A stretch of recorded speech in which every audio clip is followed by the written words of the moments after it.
Mga babase na. Jen Ovidio Aranglo PSS Uning Narong Kachida Bipen Junior Associate Commissioner Junior Mentan Yato ko na niyo Jen Ovidio yun.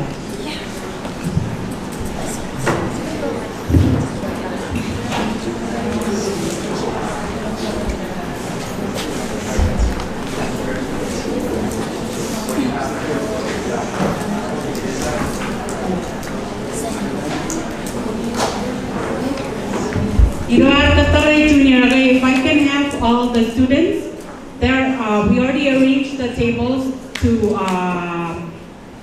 5 chairs per table. Can you guys help us out and set those up for now?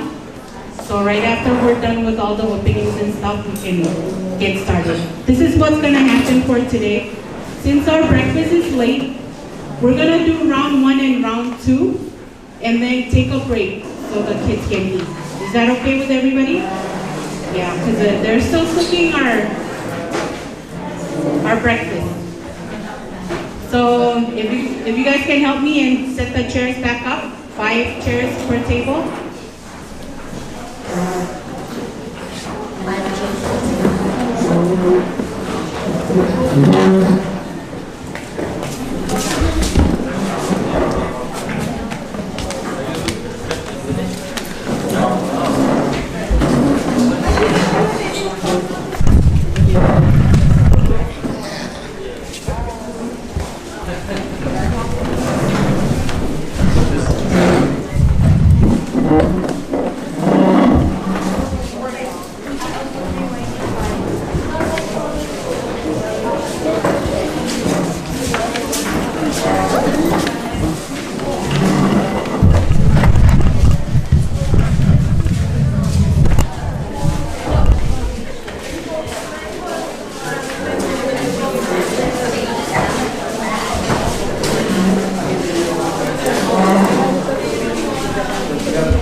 Okay, aman, kumol tada.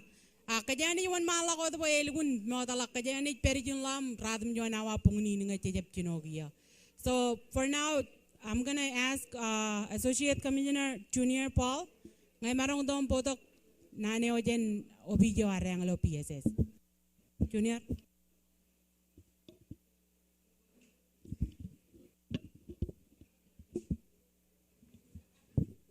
Kumol Troja, good morning and all.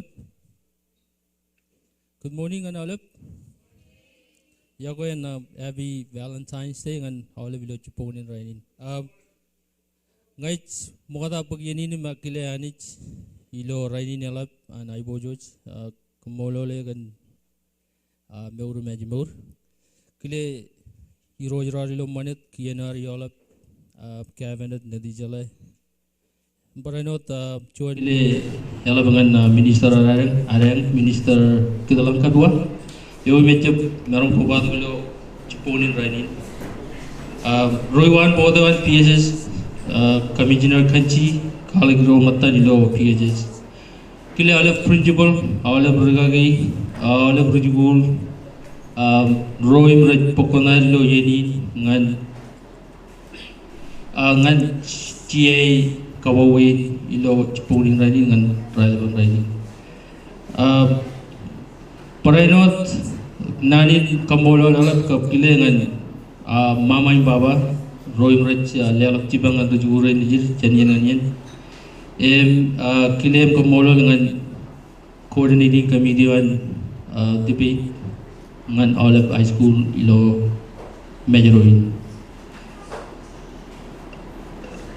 Ibor bagiani him Kambolo lalabangan Olive Road ni pop Cherabolin Church ngan programinan rujure nijir. Parinot ro Cherabolin per falandire yenwair awawair rorok cibang ilo programming. Olive Road is member in Committee on Education Week. PSS external Roy River partner bello programming jangan lelak kembali manir. First off, I would like to begin with a quote, and it says, "For good ideas and true innovation, you need human interaction, conflict, argument, and debate." And that's from Margaret Averman. This means that you should take advice from parents, teachers, and friends, because your turn at managing these human interactions necessarily will include in your own shares of conflicts, argument, and of course debate. So I'm very excited to be here for the 2020 Education Week Annual National High School Academic Debate and Speech Competition. I humbly would like to welcome you students who have been qualified to compete in this year competitions. Welcoming our teachers, coaches, and our great partners that they have been engaged in with PSS in terms of teamwork that makes the dream work. And of course, if we have parents with us today, welcome. And especially we have a, I don't know if they're, but we have a group of students from Kwajalein and Wajeh. For welcome Ratonga John opportunity man. So as the request came in almost midnight via request email, I'm requesting my present to open debate with a remark. So here is I'm going to open it.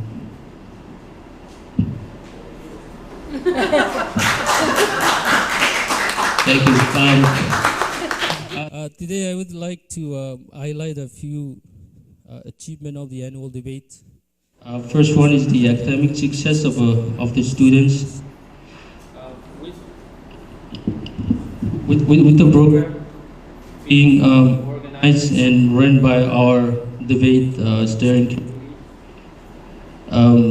great partners in the schools, in the past, Most of the debaters are in college and universities, have reached the level of employment. I have some names that were very successful. Names like Selena Lamb, Kaylin, Clanry, Elton John, and many from public high schools, including the private school. One good exemplary citizens that we had three students represented RMI to compete in a debate that was held in Japan in 2017, if I remember correctly. These successful stories took place because of the debate competition. Second one, the collaboration among partners. This debate is directly supported by the public school system and our organizing partners that have been collaborated to make this debate program a very successful one, including our supportive partner school, like Assumption High School, Metro Cooperative School, MBCA, they're not being part of it now, MTHs, RCHs, MDALA, STA. In particular, driver Pokonai Yendo the usually it happens in education weeks, and it also happens in the Constitution Day. So education weeks, we do English format, and then in the Constitution Day we do Marshallese. So get ready for Constitution Day Marshallese debate.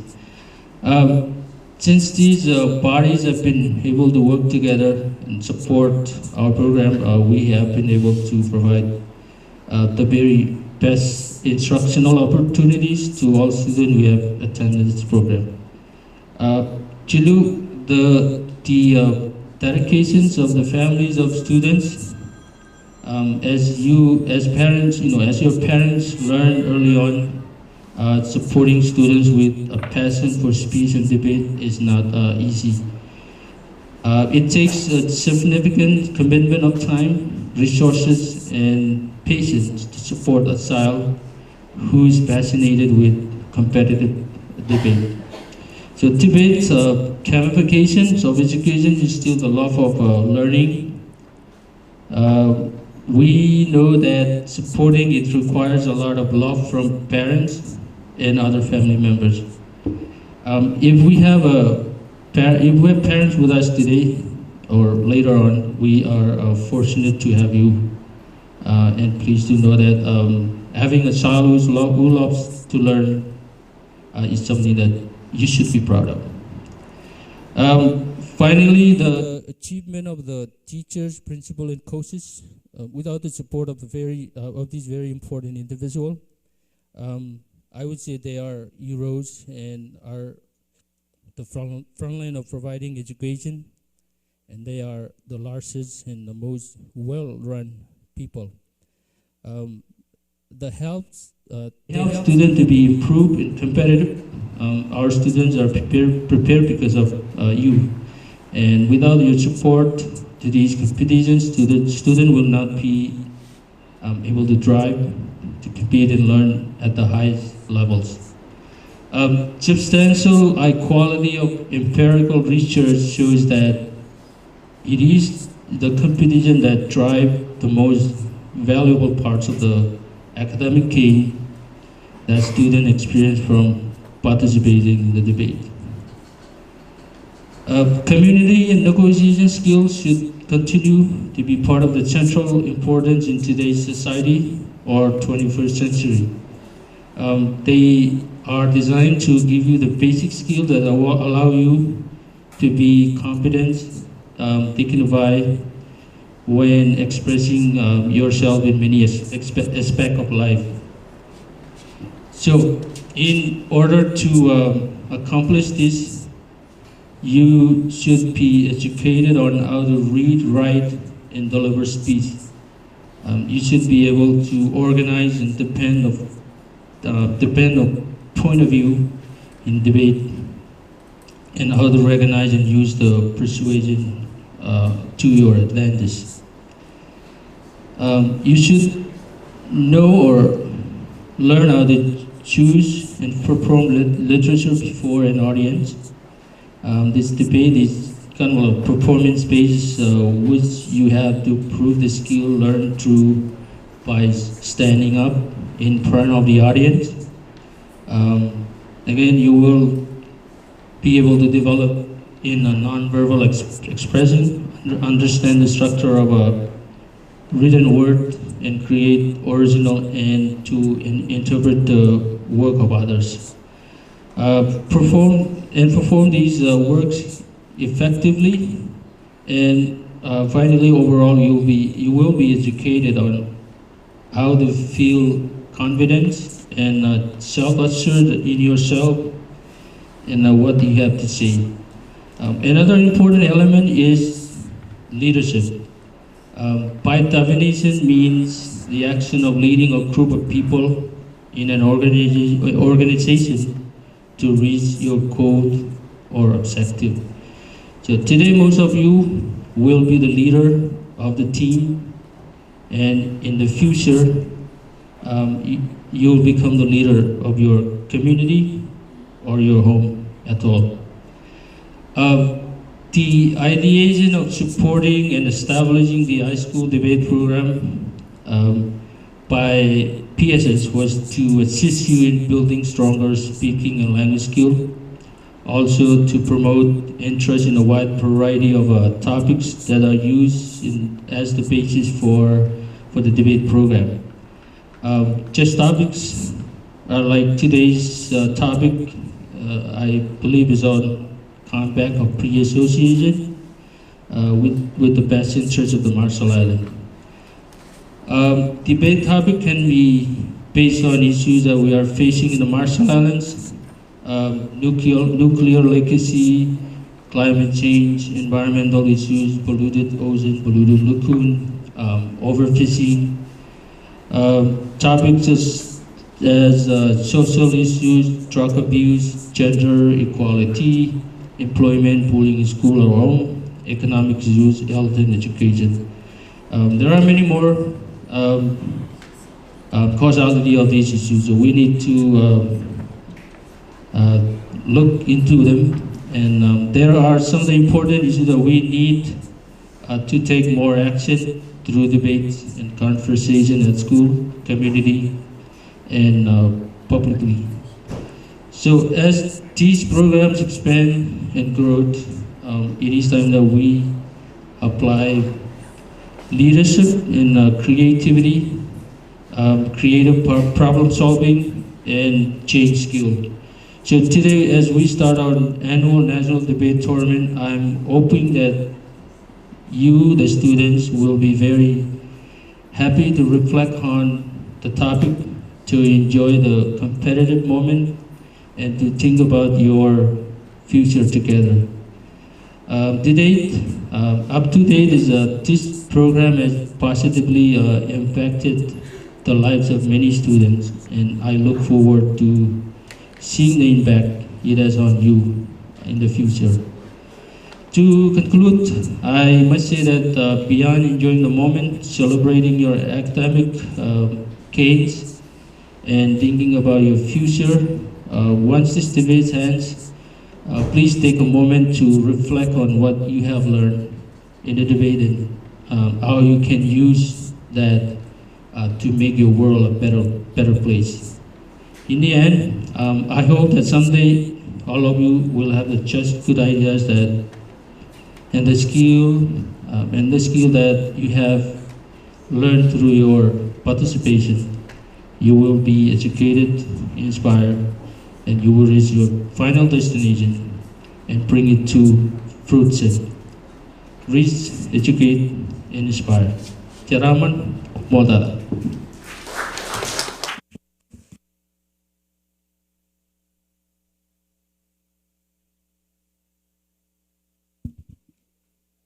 Wow. Are we ready? Wow, you guys look asleep. Are we hungry? So that's the the problem. Okay, so in order for today to progress, Yes, and for us not to stay here until 10 tonight,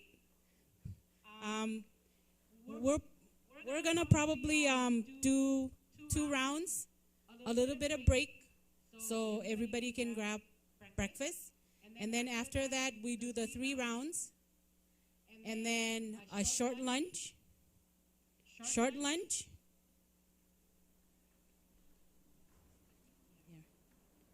Uh, the 5th round break, and then we should have our finalist for today. Sounds good? Okay.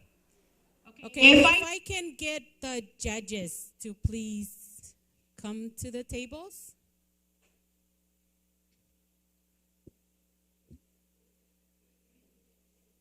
Okay, 1 judge per table, and you should have a folder or envelope. The pen should be inside.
Judges, you should have a quarter on your table.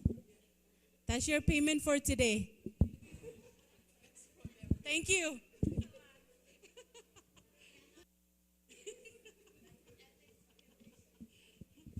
Okay.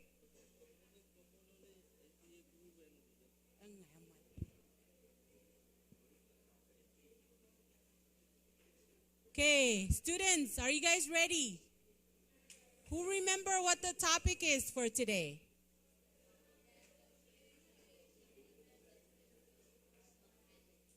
Together, please. Is the Compact of Free Association in the best interest of the Marshall Islands? Good job. Okay, so that's what we're debating today. So for the first round, listen up. The first table over here, can I have Assumption High School team number 1, STA team number 2. This table.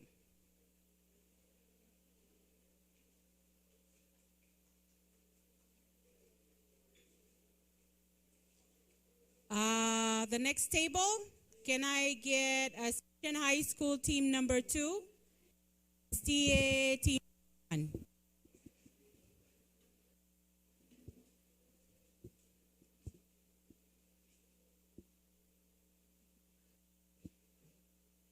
Oh, by the way, guys, they're live streaming. So everybody say thank you, NTA.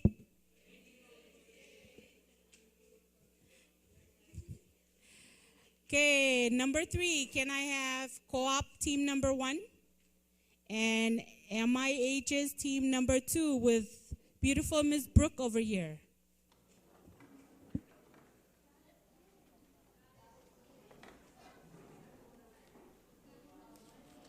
Okay, Co-op team number 2 with MIH's team number 1 with Evelyn Joseph in the back over there.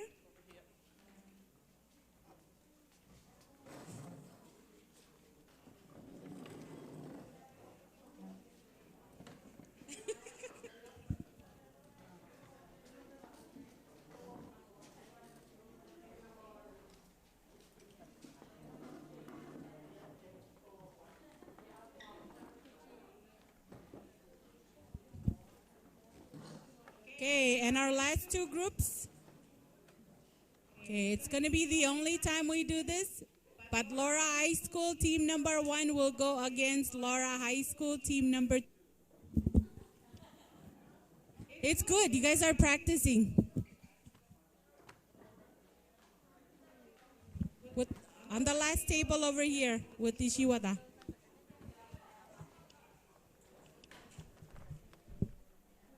Okay.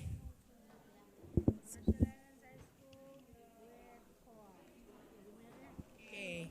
Our time now is 10:14, so we're really running behind. And I'll hand it over to Miss Kate. She will be our timekeeper for today. So be listening for the time. Are we ready?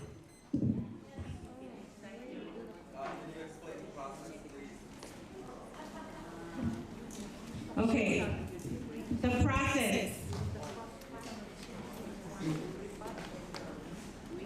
Okay, so for the first team, the first speaker will go, that's 3 minutes.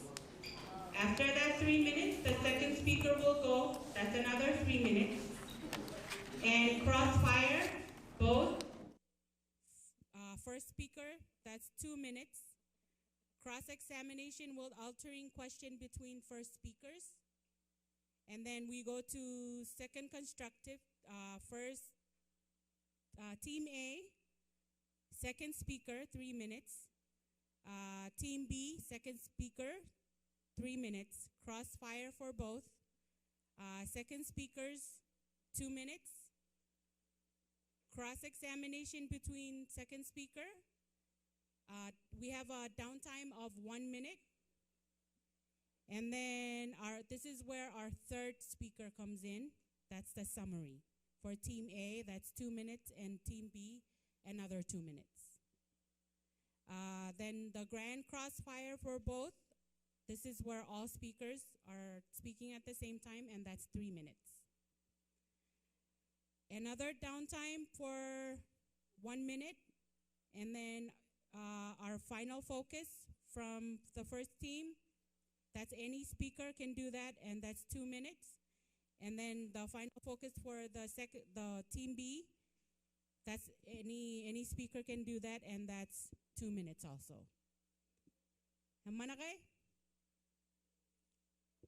I see a lot of familiar faces, so we should be ready to rock and roll, right guys?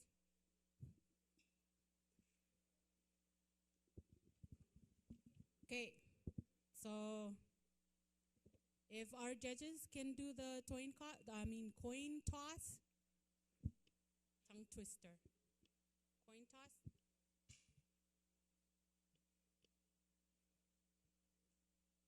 And I'll hand it over to Miss Kate for the time.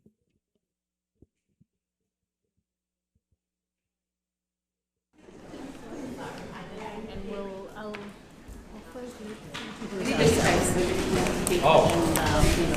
My name is Yolanda.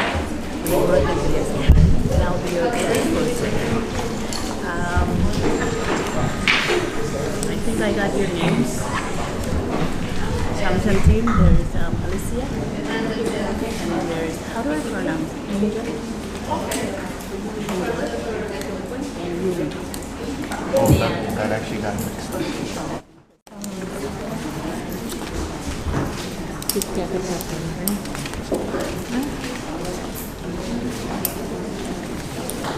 Teresa.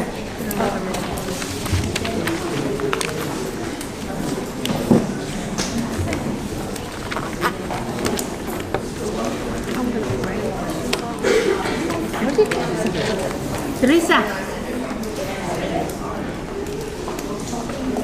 Ini part of time. Yeah. Okay. Kate, when you're ready, can you announce the time? So, does everyone know if they're affirmative or negative? Have you completed the coin toss? Alright. So, I'm Kate, and I'll be your friendly timekeeper. We're going to start with first constructive, Team A.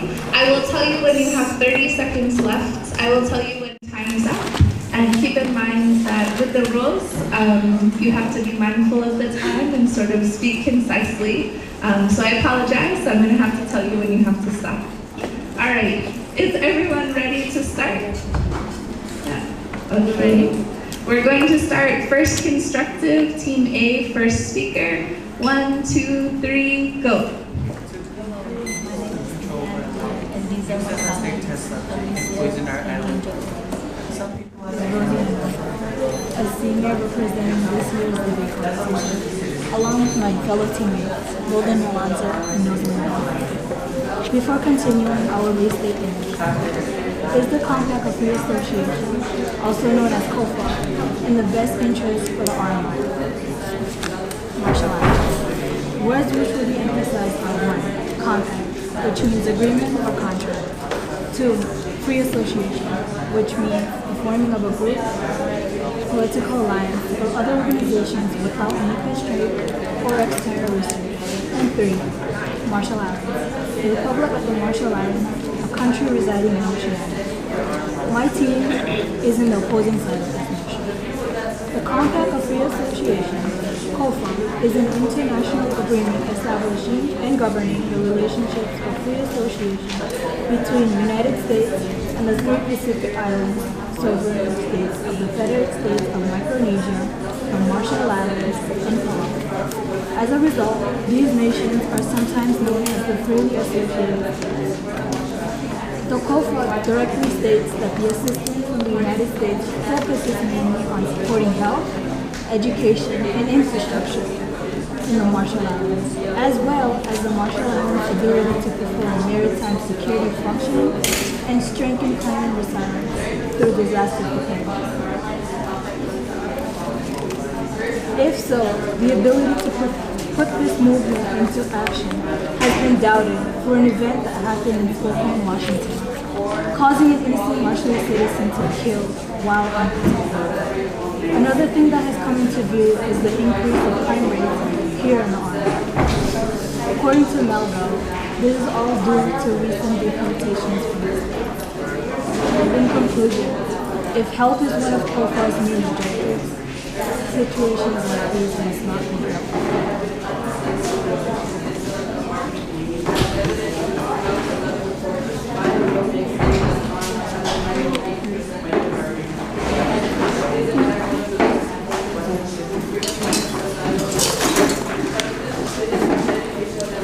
Last 30 seconds.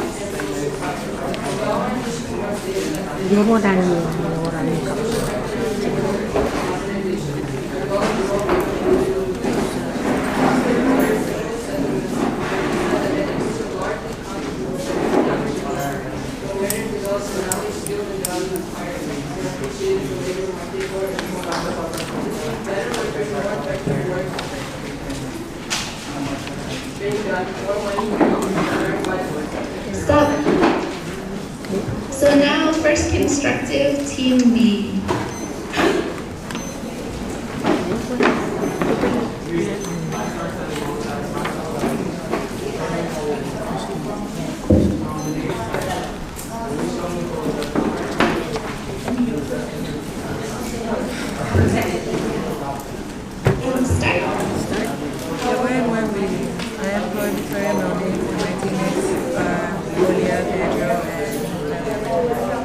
My team and I believe that the Compact of Free Association, or COFA as a strong is beneficial to the citizens of the Marshall Islands. Firstly, I will briefly describe COFA and its origins, and I will discuss my team's first point of my support for our claim.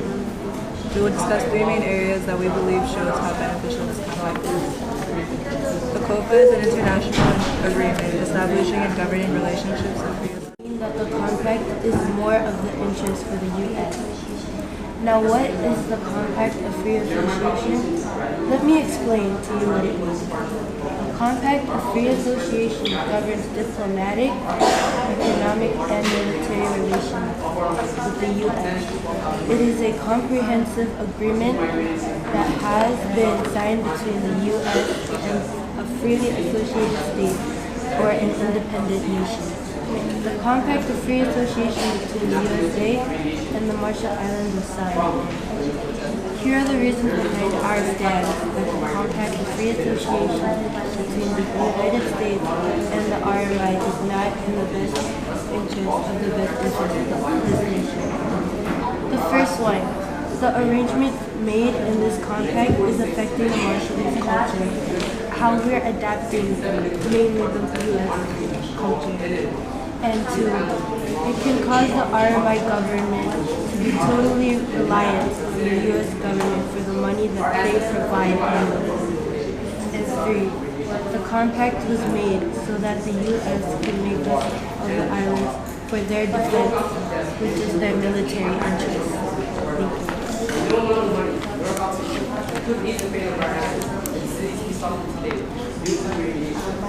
Start thinking about the corresponding situation because we want to for crossfire, then there's first one will go and second one will go, and we only got 2 minutes for crossfire. Can you copy to the state? Compact Free Association in the best interest of the Marshall and its people.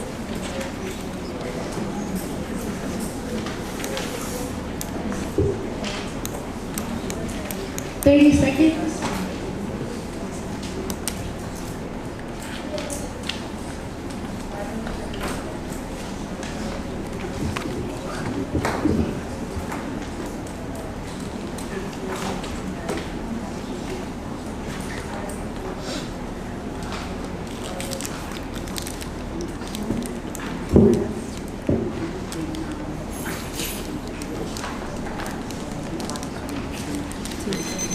And stop. So now we'll go into crossfire. Please remember the rules. You cannot speak over someone, and you should wait for one person to finish speaking. Ready, set, go. So we get from the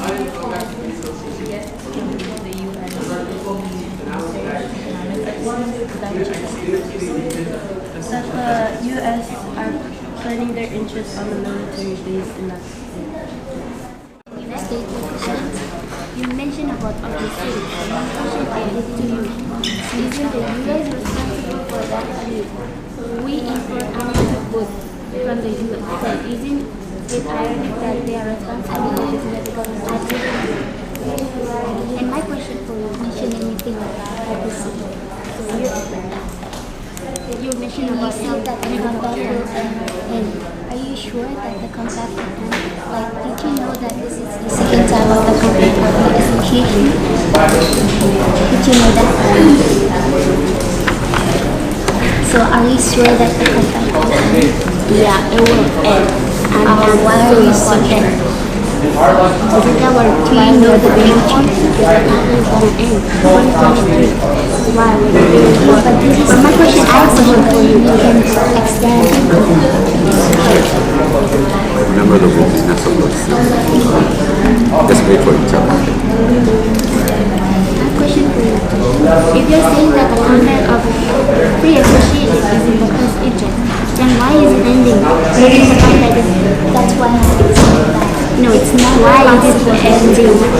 Yeah, it is going to end. What's the impossible? Why is it possible? Why is it possible? Because this is the second compact of the association. Then what if they don't end it? That's what if. You say what if. That's what I'm going to say. What if I said it's going to end. We did it before. And now we'll go into second constructive team A. 1, 2, 3, go. My name is Salvatore and my colleagues are Tina and Alma. We are representatives of our high school and we did not agree with today's proposition. Is the Compact of Free Association in the best interest of the RMI? To that question, we strongly disagree. Why do we say this? Well, to begin with, according to the Compact, Section 177A, the government of the United States accepts the responsibility for compensation owed to citizens of the Marshall Islands or the federal states of Micronesia for loss loss or damage to property and person of the citizens of the Marshall Islands or the Federal States of Micronesia resulting from the nuclear testing program which the government of the United States conducted in the Northern Marshall Islands between June 30th, 1946 and August 18th, 1958. In other words, the U.S. is held accountable for their actions during the post-war years. From 1946 to 1958, there were a total of 67 nuclear tests in the Army. The most powerful of these nuclear devices, Castle Bravo, which was detonated on Bikini Atoll, was 1,000 times stronger than the bomb struck on Hiroshima and Nagasaki in Japan. So does this event have a significance to the Marshallese people? Yes, it does. Nuclear detonations brought about many circumstances which proved to have a long-lasting effect on our minds. Islands were obliterated, the marine ecosystem was decimated, and sicknesses unknown to these islands began to surface. Viral illnesses such as cancer and birth defects are a few examples of the impacts of nuclear testing. Therefore, is the U.S. liable for their actions? Indeed, they are. Secondly, Compact of Free Association citizens experience barriers in accessing health insurance in the United States. Isn't the compact meant to elevate the compact citizen for medical care? Many RMI citizens travel to American territories in hopes of accessing better health benefits, but instead they are met with the decision to either pay for or forego those services. According to Honolulu Civil Code, the 1996 Welfare Material Act prohibits compact citizens of federal safety net programs like Medicaid, forcing states to figure out whether and how to provide health care to the poorest members of this immigrant community. So in total honesty, the U.S. has not lived up to their end of the bargain. To conclude, is the compact in the best interest of the RMI? And to that, we strongly agree that it is not. And stop. We'll now move on to second constructive, Team B. 1, 2, 3, go. Hi, my name is Alan J. Lamrick, along with my two colleagues, Polani and William.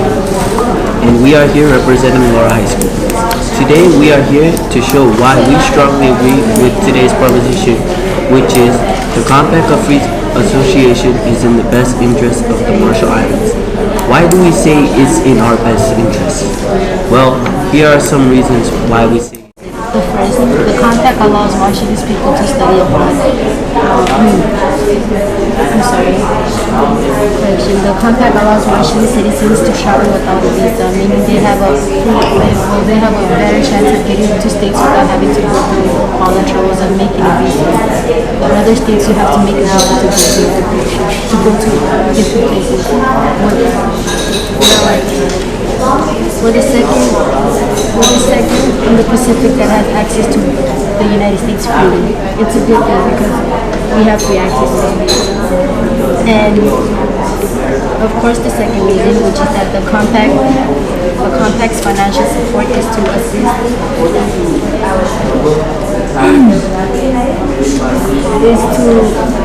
assist RMI in the efforts to advance economic self-sufficiency of its people. Meaning what exactly? It means that the money that we have comes heavily from government. And where does the government get their money? From the states. The project that we see around us, like schools, health cares, things like that, public goods, those come from money that the United States funds us with. In an article of worldeconomy.com, it states that the GDP here is $212 million, and majority of that money comes from the states, and that's a good thing. Well, that is a good thing because we're receiving help from them without the money that they're providing us with. This is the amount of contamination encapsulated within within the tool.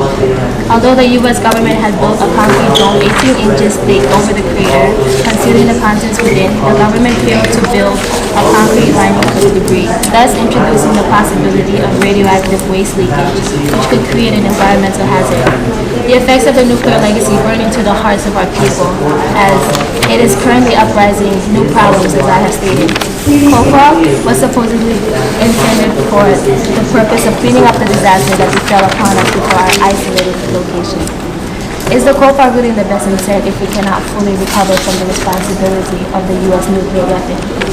With that said, is the RMI in the best interest when we were sabotaged based on location of their nuclear waste? Because, and I quote, colonial narratives portray the islands as small, remote, and unimportant.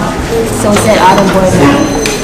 And now we'll move on to Crossfire for second speaker. Okay, I have a question for you. I have a question for you, Speaker 2. Do we really want to cut ties with the U.S.? Do you think that is the right thing to do?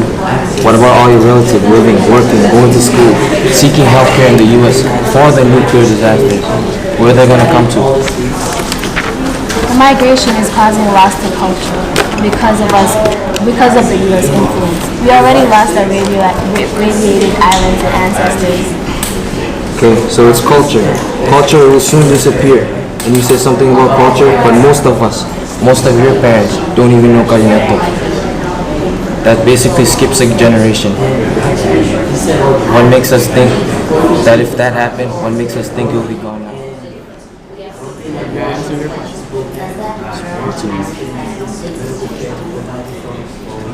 Am I allowed to answer this question? I think. No, it's not that. No. Crossfire. It's gotta be. Oh, okay, John Lockwood. No, it's not. No, it's not. Third speaker, bro. Can you please say your question? Okay. No, you stated that culture will soon disappear. Yes, it will soon disappear.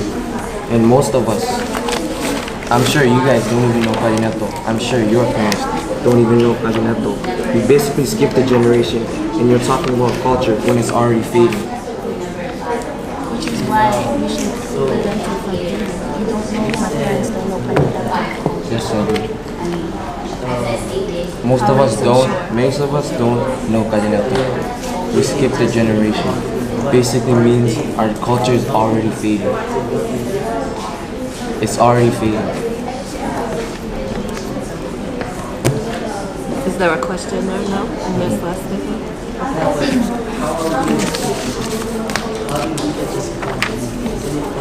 Future generations will learn from that and they can spread it to the generations. How do you think they know our culture? We'll now move on to Webanado for 1 minute. 1 minute Webanado.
We'll now move on to summary for Team A with the third speaker. 1, 2, 3, go. To end things off, we forcefully object that the Compact of Free Association is in the best interest of the Marshall Islands. As mentioned by our first speaker, Free Association directly states that the United States focuses mainly on supporting health, education, and infrastructure. When mentioned about health, mental health is also included as protecting Marshall citizens' mentality. And according to MalGov, crime rate has increased due to daily deportation. As previously stated by our second speaker, that the American influence is being clashed with our Marshallese culture. Due to the COFA being class 4, without Marshallese citizens are allowed to go to the U.S.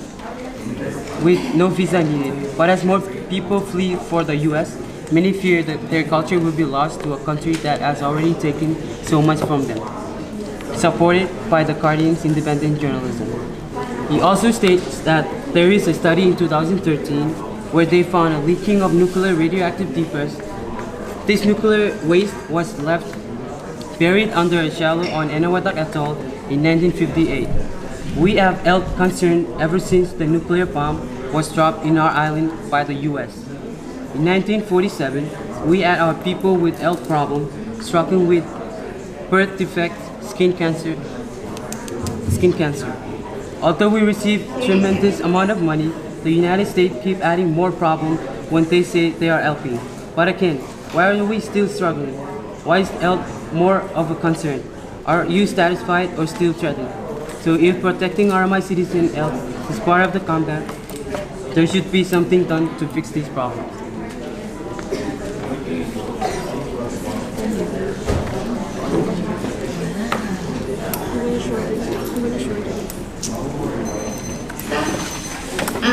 We'll now move on to summary Team B. Ready, set, go.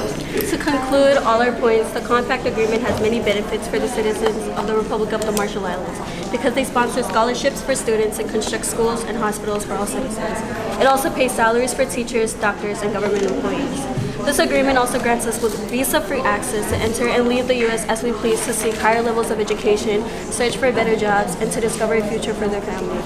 Furthermore, the compact agreement grants us military protection for the safety of our island home. Without the Compact of Free Association in force, our island will face major disasters economically, politically, and socially. All in all, the Compact of Free Association has many benefits for the citizens of the Republic of the Marshall Islands. Come on.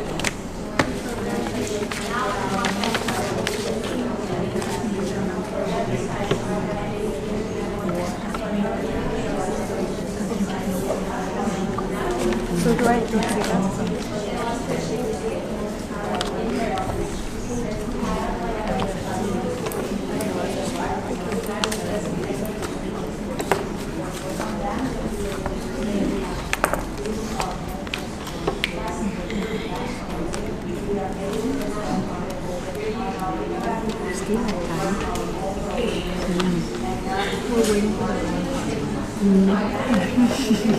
Jangan lahir menurutnya.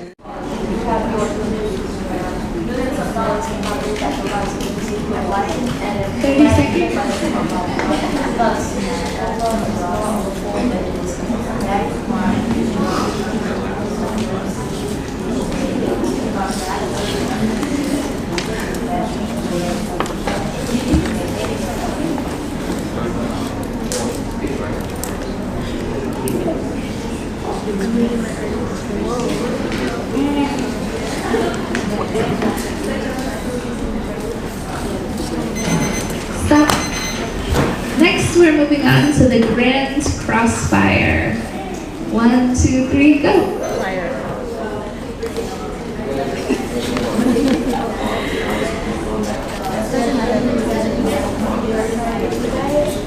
We're talking about the job education. As I stated earlier, that lawmakers already noted this, that the U.S. Congress have failed to fulfill covering the cost of services to the citizens that migrate to the United States for health care, education, and enrichment. This has been already noted,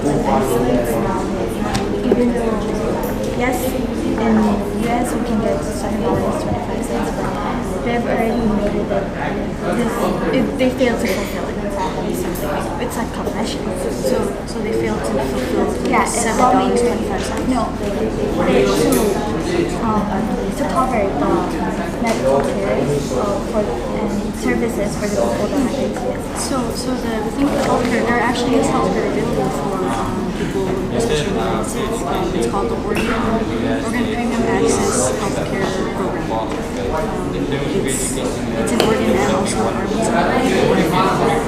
the thing about healthcare, it doesn't cover the entire cost of healthcare, but That's why we're saying it's a good idea to go get a job because the second one is 25 cents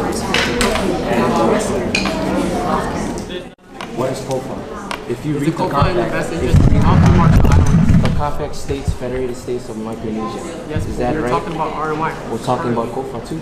Directly RMI. However, the topic of this year's debate is in the context of the association in the best interest of the Marshall Islands. It does not include FSN and COFA. So, do you think we should just stop everything? Do you think that? Do What you we think? stated Listen, was that we shouldn't stop COFA, but we should renegotiate COFA to meet our needs. Because during the time that COFA was originated, the population, they only covered the population that was expected. But as we grow, our population expands. There's not enough financial aid to finance and assist the expanded population. So right now, I said the COFA right now isn't sufficient enough to meet all the RMI population's needs regarding disease, education, and financial assistance. if you were to take all the money COFA gives to Marshall Islands, divided by the amount of the population, every citizen will get at least $12,000. Do you think the RMI should do that to keep this COFA foundation? Our population is increasing year by year. 12 grand. 12 grand. Imagine what you can do per Marshall citizen. 12 grand, 12 grand, 12 grand, 12 grand.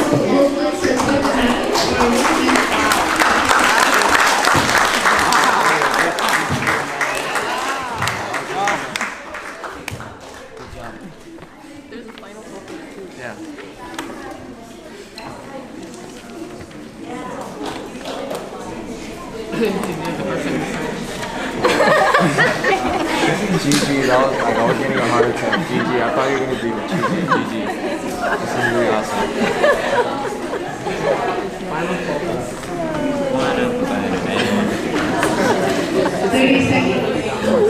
Happy Valentine's Day. I have to be very attractive and beautiful here. There you go. I did it energetically.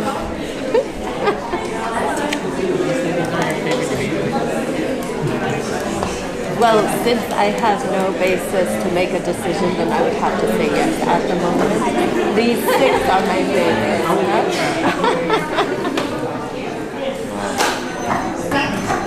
And now we're moving on to the final focus. So keep in mind, for final focus, you can choose any one of the speakers.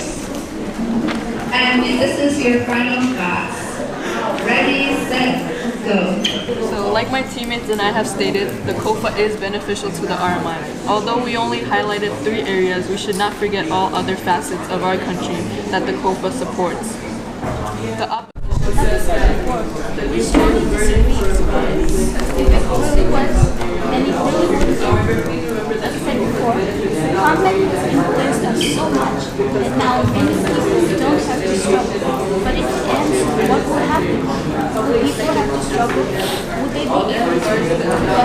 I believe you crawl before you walk right now. Another reason is that they knew that the wind was blowing from the rock, and then the nuclear would affect the citizens if it didn't start to bomb. That's pretty sad. We should really take this into mind. So my fellow brothers and sisters, I want to ask you right now, can the Americans really be trusted?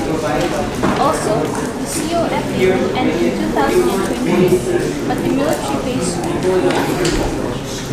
be there until 2086. So is it really in our best interest or theirs? This is why we strongly disagree. We strongly disagree with today's proposition, which is the compact of free association is in the best interest of the RMI.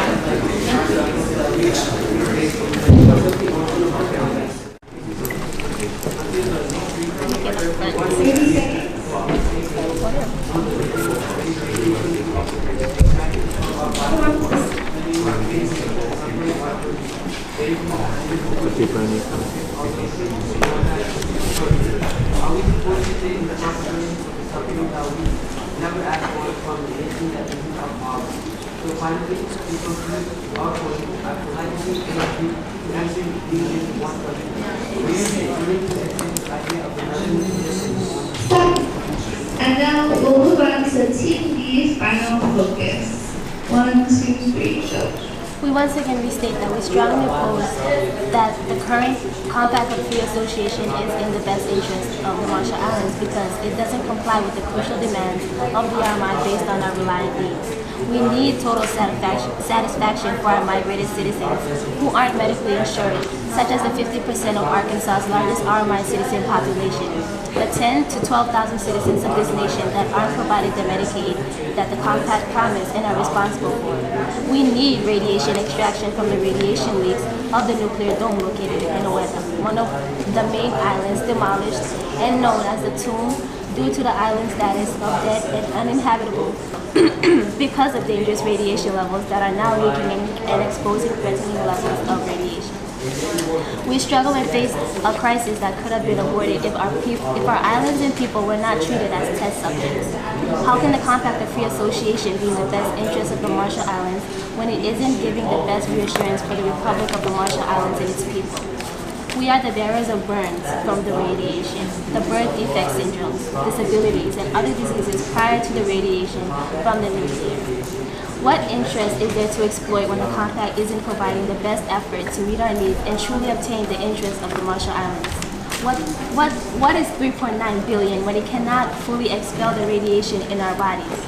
When it cannot bring back our lost homes, islands, culture, and people that died to the nuclear testing? What is the education, medical, and financial assistance? Does it really compensate for everything we suffered from the nuclear legacy? So we repeat our final statement. The Compact of Free Association is not in the best interest of the Marshall Islands. Thank you.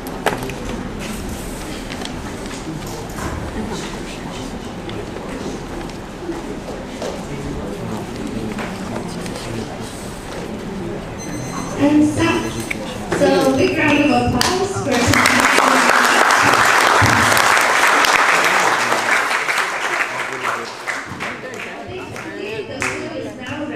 So we're going to take a short break for breakfast now.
not a politician, but when I was in Thailand, I came across this one reporter that if she ran her store, it would make a difference. But she was super pessimistic, so to convince her. So like one time she was like, who cares? As a team, or do we tell them as an individual presenter? No, this is the only individual one you do is the debater. There's individual debater. Rubric and language, it's team. As a team. You have this where you tap it. Okay, let me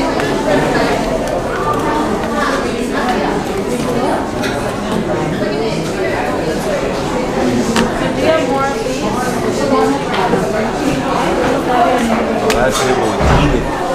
That table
Team A.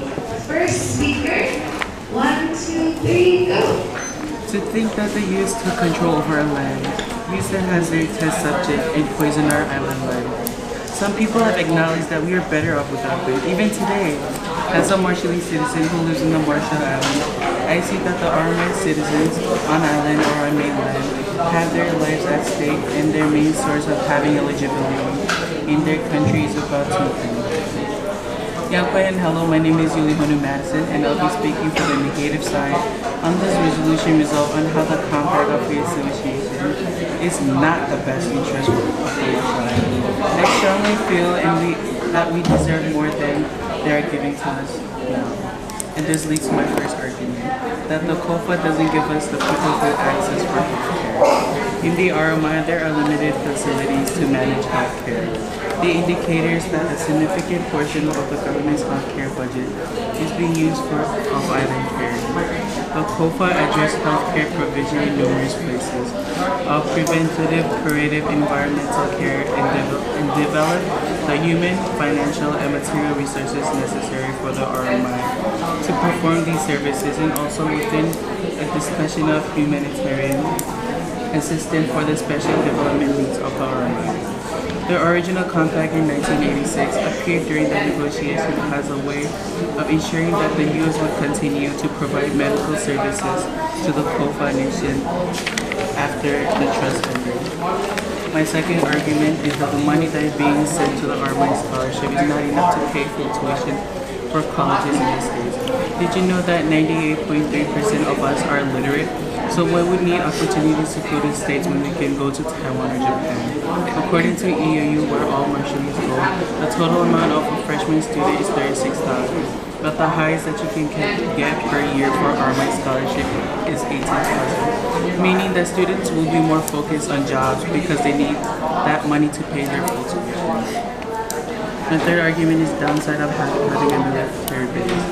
What I have said before is that they took control over our land and they poisoned our economy. The COFA allows the United States to operate all forces in the compact area and to demand land for operating bases. It excludes the militaries of other countries without U.S. permission, but to think that the COFA is ending. We have come very far with the U.S. backside and should continue to do so if our compact is to be 30 seconds. Though we are still in need of improvements, the U.S. government has given us a substantial amount of support we need in order for us to bring our country to the 21st century. Thank you.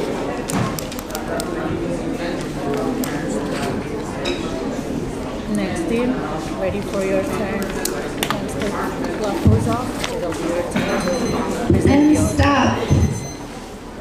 Now we'll move to First Constructive Team B. 1, 2, 3, go. My name is Tristan Horiuchi, and these are my two colleagues, Mimi Wang and Marlon Doltran. Yakwe and warm greeting from my POP team and I to the judges, my fellow debaters, and supporters. My team and I will discuss the affirmation that the Compact of Free Association does not benefit the RMI. I will begin by giving a brief explanation of the Compact of Free Association, and I will move on to discuss my first claim, and my teammates will elaborate further. The Compact of Free Association is an agreement between our home country of the Marshall Islands and fellow ally country, the United States of America. It is an agreement that was established in 1983 and was re-signed in 2003, which is almost 2 decades ago. This compact agreement aims to assist the RMI in areas of education, health, environmental protection, private sector development, and public sector capacity building and upgrading and maintaining infrastructure. The RMI receives $33 million per year to cater for these areas. To put things in perspective, 33 million means 660 million over a span of 20 years, which is about 12,000 per RMI citizen. This is as per the last census of a 55,000 population. Despite the exorbitant amount we receive, there's a lot left to be desired in terms of how effectively these funds have been utilized by us. The first area that I would question the benefit of this agreement is poverty alleviation. We claim that Compact of Free Association has not been effective and beneficial in the area of poverty alleviation. For citizens who live their lives in ugly clouds of poverty, poverty in the RMI has been a major economic burden since this country declared its independence back in 1979. In 2011, a study conducted by Borgen Project, a nonprofit government organization that raises funds and awareness for people who live in poverty, provided statistical evidence that 1/3 of the RMI population live in poverty. Since 2011, that number has been steadily increasing in the two major atolls. There are currently 25 to 30,000 Marshallese citizens that have migrated internationally. 30 seconds. Finally, through the Compact Agreement, the Marshall Islands has been able to build schools. To be more specific, 70 elementary schools on the outer islands, 8 schools on Madro, and 2 schools on Puerto. It is my team's belief that in order to have a knowledgeable and well-read society, education is key. Thank you. So in the time is up, we have the crossfire. First from here. And now we'll move on to the crossfire. 1, 2, 3, go. Speaker 1, you say it only benefits the U.S., but doesn't it also benefit the Marshall Islands? The COPA was not meant to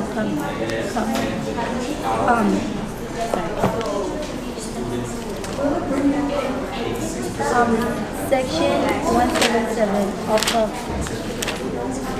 Compact of Free Association states U.S. responsibilities to address past, present, and future consequences of the nuclear testing phase. How come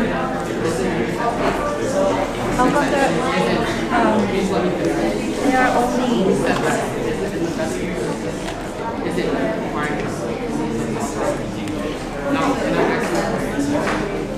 How did Compact of Free Association do that?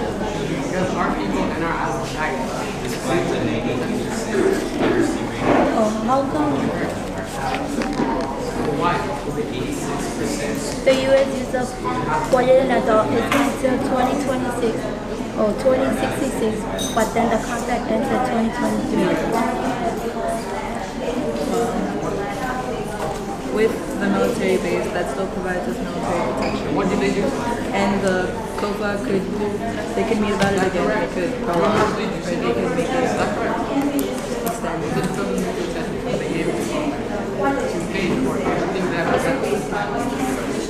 They didn't steal land. So they just destroyed it. It wasn't an agreement. So what happened during the nuclear testing during what happened there? And when we're talking about migration, what about the 50% of uninsured Marshallese citizens in our country?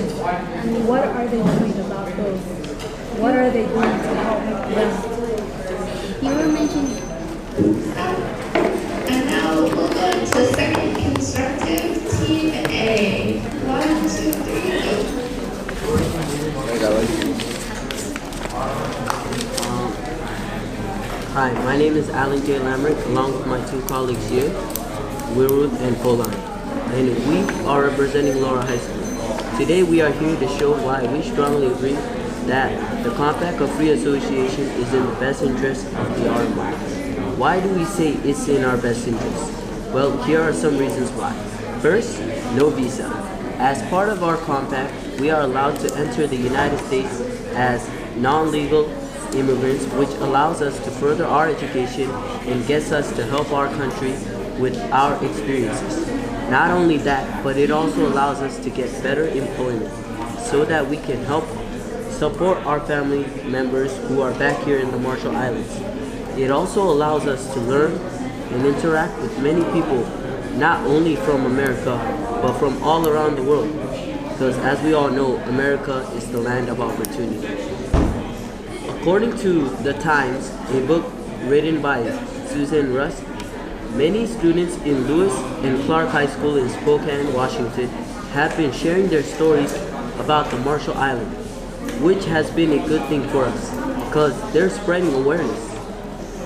Our second reason is The compact has been helping us build our own trust fund so that when the compact ends, we are able to stand on our own, so we can run our own government and not depend too much on others, like a child who gains support from their parents and end up supporting themselves. The third and last reason is because the Compact of Free Association provides a free scholarship to those students who have been working hard on their studies so that they can go and further their education and come back and help their country with what they have learned and experienced. It also allows them to spread more awareness to all the others. With these funds, the RMI government can pay wages and salaries to teachers, build school buildings, provide school resources such as textbooks and computers, fund scholarship grants for teachers, and also hire consultants to analyze the RMI school system. In conclusion, is the compact in the best interest of the RMI? We 100% agree. 30 seconds. 30 seconds more.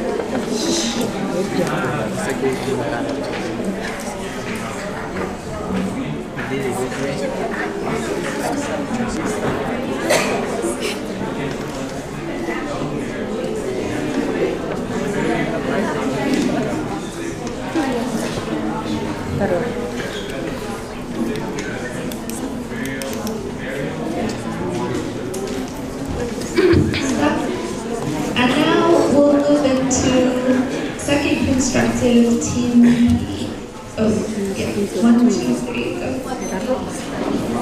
Greetings, I'm Victoria Kilmer, and we stand on the opposing side of this year's debate topic, which is the Compact of Free Association in the best interest of the Marshall Islands? To elaborate more on our claim, here are our 3 reasons. Ripple effects, nuclear healthcare, and the leakage of the nuclear chemical waste too. Residents of the Bikini Atoll left their homes before the explosion on March 1, 1954, which was the most powerful explosion ever detonated by the United States. Researchers who traveled to Bikini last year discovered radiation levels higher than those allowed by minimum safety standards due to the 15 megaton hydrogen bomb.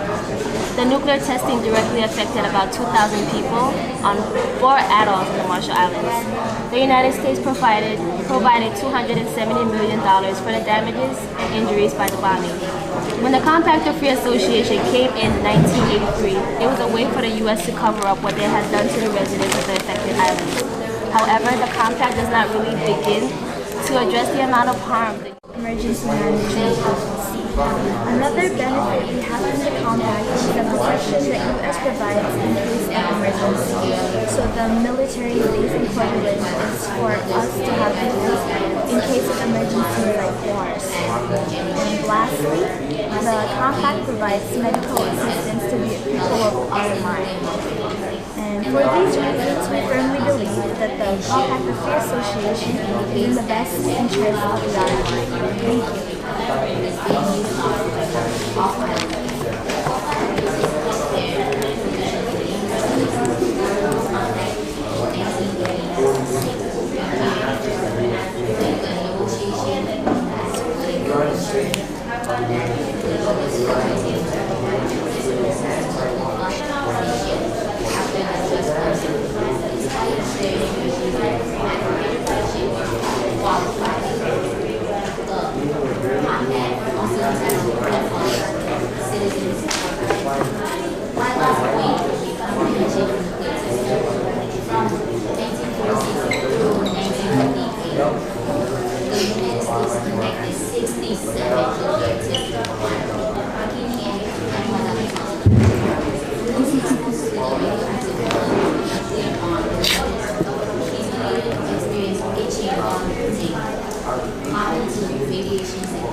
So you two are ready for your crossfire then?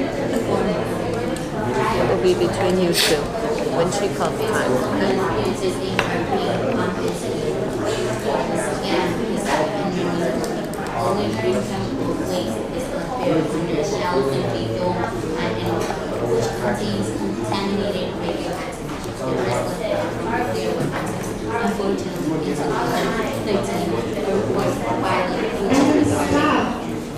Now we're we're going to go into the crossfire for second speakers. 1, 2, 3, go.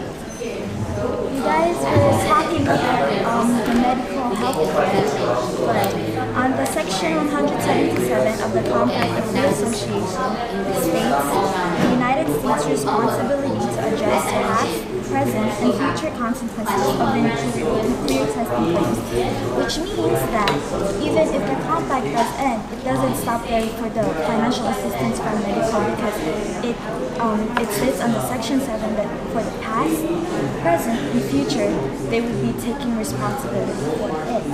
And you said that something about no chemotherapy.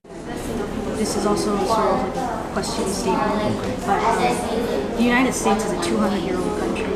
I'm pretty sure they have a lot of experience in things like economic fronts and budget and things like that. And can you be sure that the RMI government, we spend that wisely? Can you be sure that we can, depend on ourselves to spend that money that they give us wisely? Can you be sure that the RMI will spend the budget wisely by ourselves? Because you said there's three members of the US, there's only 2 members of the RMI. Yes, because there was funds provided for each section, but at the same time, those funds are not being used properly, as you said. And these schools, everything are funded by COFA, but at the same time, of course, like he said, the dropout rate is 86%. So that means those funds are not going to the place they're going to. And she said it's progressing increasingly fast. It has been almost 40 years. What is the primary source of the COFA? It's to be self-sufficient. Are we becoming self-sufficient? Yes. And stop. You now have 1 minute downtime for Baby Nado. Ready, set, go.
With the third speaker.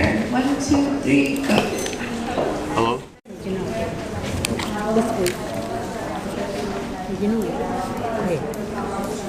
To review our main arguments, we strongly refute that the Compact of Free Association is in the best interest of the Marshall Islands for these following reasons. Our first speaker commented that because of COFA, it is easier to have illegal adoptions of newborn babies from the Marshall Islands. Though the compact states that any COFA citizen travels for adoption has no right to travel freely, it still created an opportunity for a legal source of money, and it is inhuman. Furthermore, he also stated that the migration of Marshallese has decreased to the population here in the RMI and erodes Marshallese culture. Due to the influence of the US, Marshallese migrants suffer from chronic diseases that were caused by bad dietary and nuclear testing. Now, the compact's most crucial downside is the pride pays when RMI became one of the nuclear states of the US. Not only did the people lose their atolls, but they lost their dignity and inheritance to have to live with life-threatening diseases that the past, present, and future of Marshallese people are vulnerable to due to the radiation exposure. Lastly, with the leakage of Renadu, it is a national threat that the radioactive waste is seeping into our beautiful oceans. With the given statements, can you really be happy living in the U.S. on their perfect land when you have yours completely destroyed? Billions of dollars cannot bring back the lives of innocent people and the lands given to them by their forefathers. Thus, COFA is more of a foe than it is as a friend.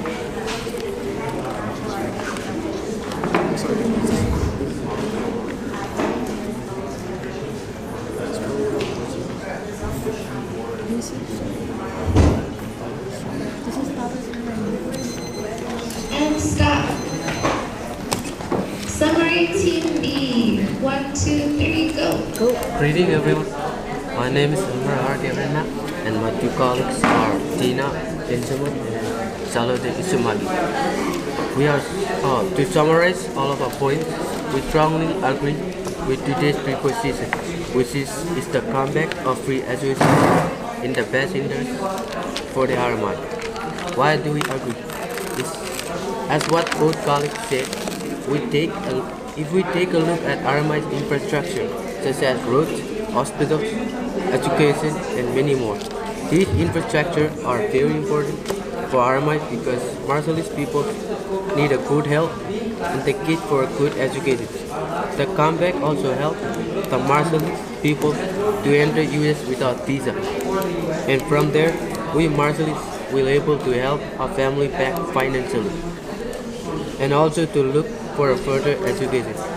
In the meantime, the comeback money helped provide Marshallese students a school properties such as textbook, school bus, teacher salaries, and even lunch. It also provides us Marshallese students a scholarship. In addition, we should keep the comeback of free association because U.S. military base is located at Porcelain Atoll, which means we are protected by U.S. government. And that 30 seconds.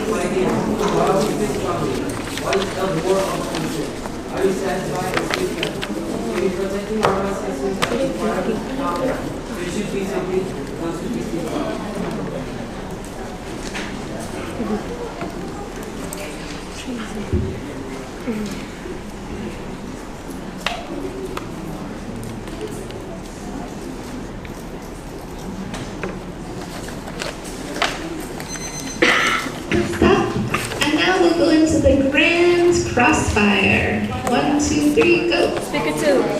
So you mentioned about people here seeking healthcare over there in the United States. And you say $200 for a visa is affordable or cheap, as you say. But what about insurance? What about plane tickets? How are people going to survive there? How are they going to work without the compact? Yes, we are not known as citizens, but we're also not going to be considered immigrants. We do have passes, so we are also understand that the compact does not pay for the plane ticket. Yes, exactly what you're saying. But you said, what about the compact?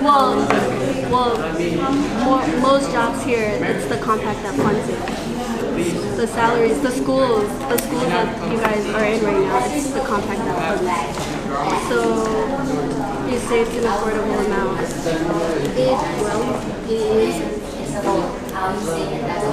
affordable amount. 200. That's the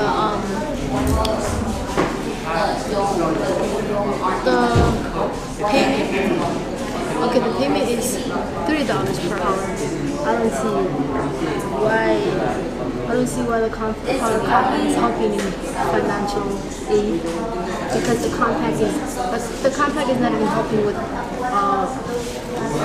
jobs. Like the tuna processing company, it's an all-women's job, but it's mostly women's. So it's $1.50 per hour.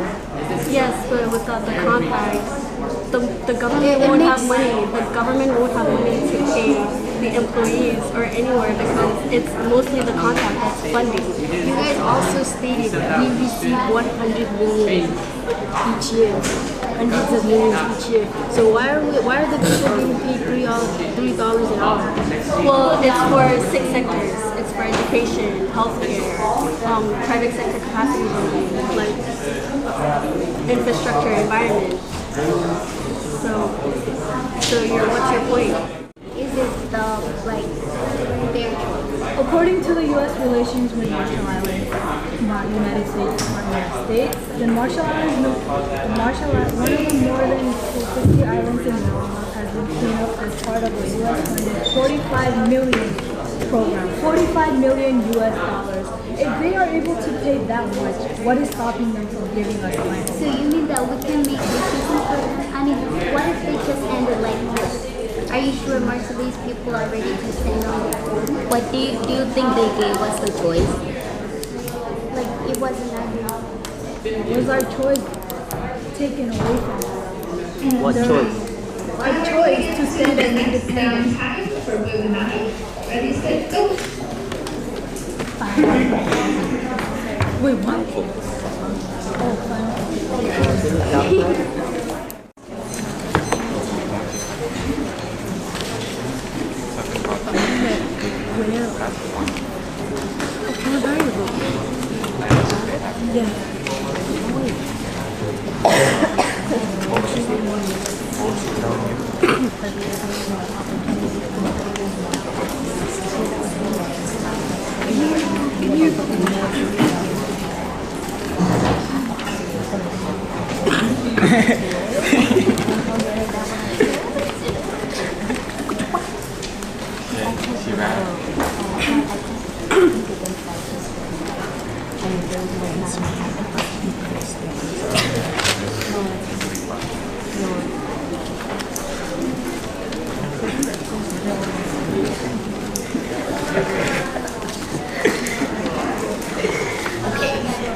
And stop. Final focus, Team A. Any speaker. 1, 2, 3, go. The Compact of Free Association is not in our best interest based on our 3 points, and those are health, education, and military. Yeah, COFA citizens are free to go to US without any visa, but let's all think that when we all live there to get better education and jobs, our lives is important as well as a COFA. The US used our people for their testing and putting our entire Marshallese population at risk, and then not letting us get that full access of getting healthcare to be cured and feel immaculate. I feel so dishonored that we are looking at this specific view and not encouraging what's best for our people. My second speaker stated that right now the US is not the best place to receive an education due to the amount of money it costs to receive an education over there. The average cost for college tuition is $2,000. For public colleges is $40,000 for private. A survey done in 2018 by a Federal Reserve Bank in New York showed that 44.7 million students are in debt with a total debt of $1.47 trillion in debt. The COFA allows the United States to operate armed forces in combat areas and to demand land for operating bases and exclude the militaries of other countries without U.S. permission. But to think that the COFA is ending and the army is still taking control on one of our islands and uses for its in fact of the best interests for the Army.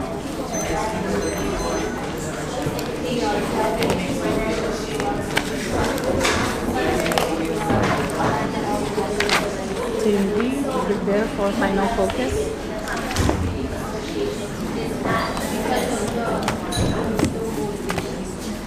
And stop. Final focus, Team B. Any speaker. 1, 2, 3, go. So the opposition mentioned about migrating as a benefit because the minimum wage on islands is too bad. I would like to question what is the COFA doing for that? Because the long-term goal of the United States Compact financial support is to assist the freely associated states in their efforts to advance the economy and self-sufficiency of their people. If you're just relying on the migration for the economy in the U.S., then what is left for us on the island? When we talk about benefits, we mean each and every citizen, not those that have migrated. It's on us to use the COFA to bring about the changes that delight, reduce poverty, provide appropriate health care, and reduce health problems as a nation without relying on migration. And we need to decrease the dependency on our reliance on the COFA.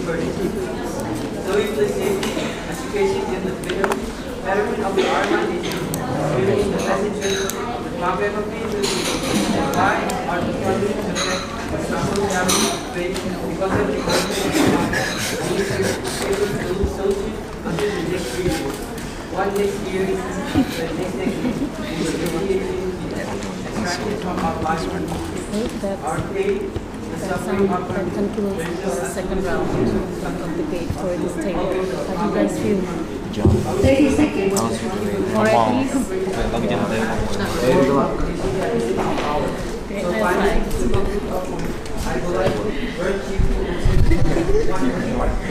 Why are you such a hater?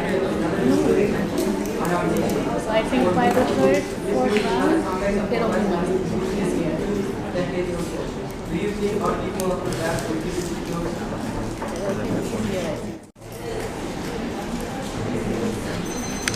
And stop.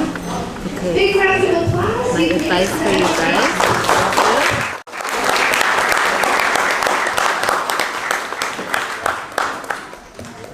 Alright, are you ready for round 3? So for round 3 at the front table, we're going to have Assumption High School 1 and Laura High School 1. Round 3 at this table right here, we're going to have Assumption High School 2 and Co-op 2. Round 3 at this table here, we have Co-op 1 and SDA 1. Round 3 at this back table, we have SDA 1 and MIHS 1. And round 3 with Evelyn, we have MIHS 2 and Laura High School 2. Please find your table and start the coin toss.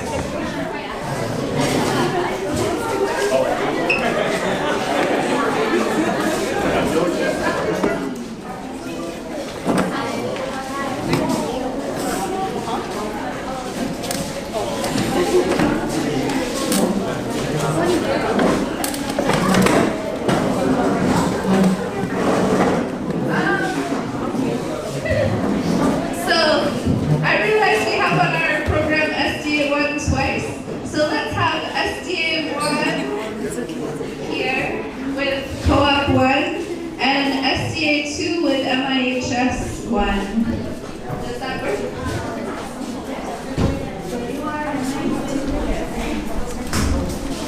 Because the teams can't go against each other twice.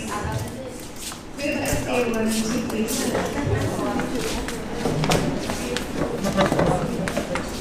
So SDA 2 with MIHS 1 here. And SDA 1 with Co-op 1. You are ready?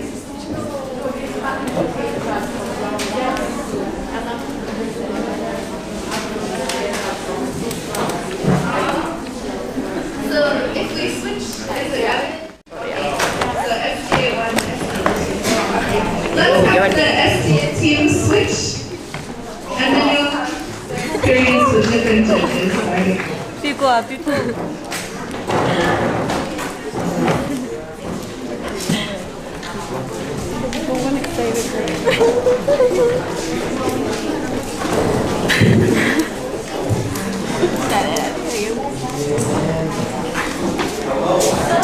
From last year.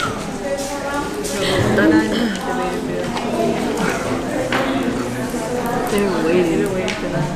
Where's my quarter? There it is. Okay, Jingle, who's gonna call heads or tails? Heads or tails? Which one? Oh, heads. Heads. Affirmative or negative? Oh, why did I write your last?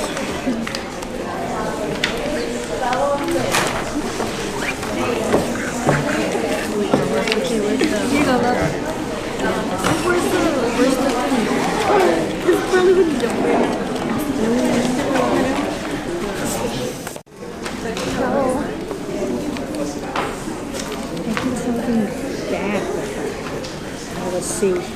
Am I right? Wait for the bell.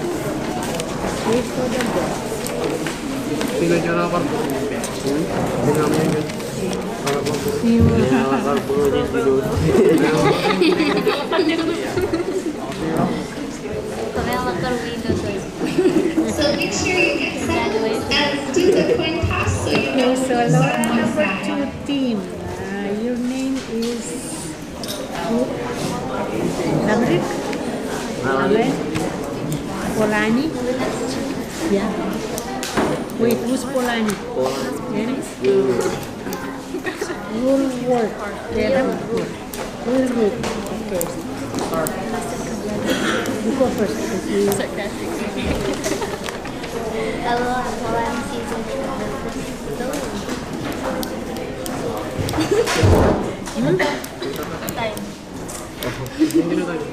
Jangan Bilang ada becinya. Jawa more. Ada.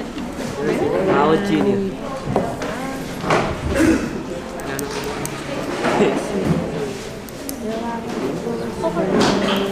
Jawa genius. Oh, right. Lower table. Speaker 1, speaker 2, speaker 2. Kung kanan dyan, choose out dyan. If you're doing okay, then you're good. Ano ka? Ini. Ano ba? Speaker 1, 2, and 3.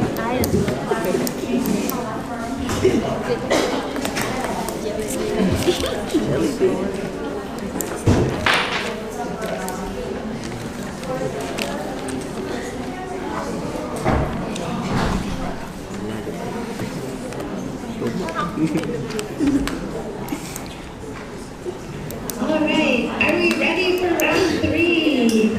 Yeah. So we'll start with first constructive, team A, first speaker. 1, 2, 3, go! Hello, I'm Polani season representing Lab School, and along with my 2 colleagues, Alan J. Leonard and Robert Magdalena, we strongly agree with the topic of is the compact of the association is in the best interest of the martial arts. We strongly agree with this topic because we know that money in martial arts is provided by the U.S. government through the compact of the association. We all know that hospitals, schools, big buildings, and many more things are all supported by the RMI government money, which is given from the through the compact of the association. Without the help of the compact of the association, we also won't have any free medications from the U.S. that is given to our hospital to cure many diseases.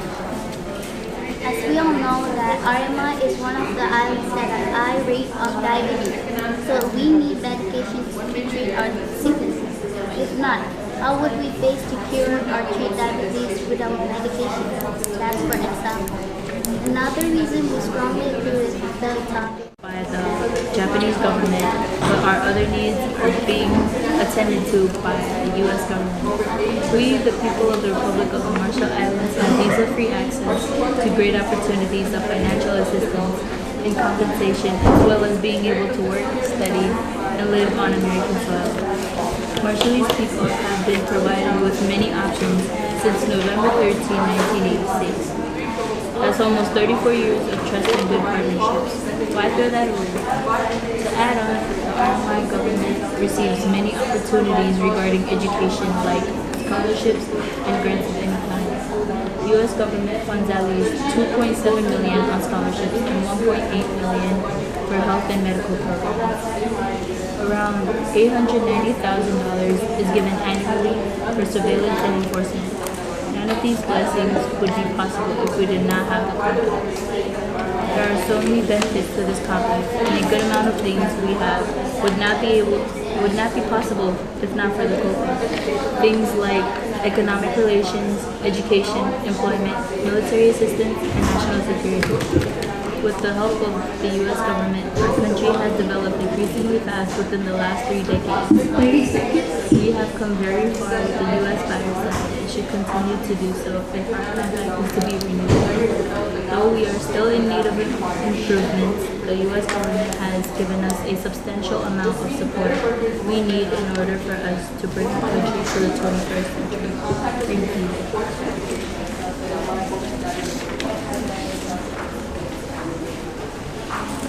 Team B, get ready for your first constructive. And stop.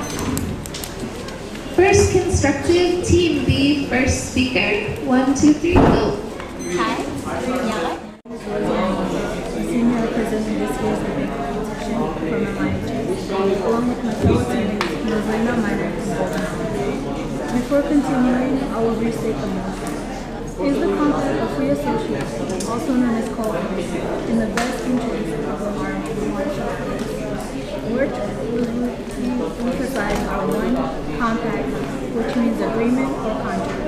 2, free association, which means the forming of a group, political alliance, or other organization without any constraint or external restrictions.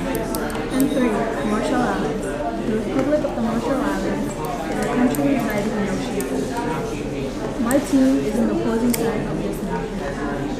The Compact of Free Association is an international agreement establishing and governing the relationship of free association between the United States and the 3 Pacific Island sovereign states, the Confederate States of Micronesia, the Marshall Islands, and Colombia. As a result, these nations are sometimes known as the freely associated states. The COPA directly states that the assistance from the United States focuses mainly on supporting health, education, and infrastructure in the Marshall Islands, as well as the Marshall Islands' ability to perform maritime security functions and strengthen climate resilience through disaster preparedness. If so, the ability to put through this movement into action has been doubted for an event that happened in Spokane, Washington, causing an innocent Marshall citizen to be killed while unprotected. Another thing that has come into view is the increase of crime rates here on the Marshall. According to Melville, this is all due to recent deportations from the States. In conclusion, if health is one of the core causes of immunity, situations like these must not be tolerated.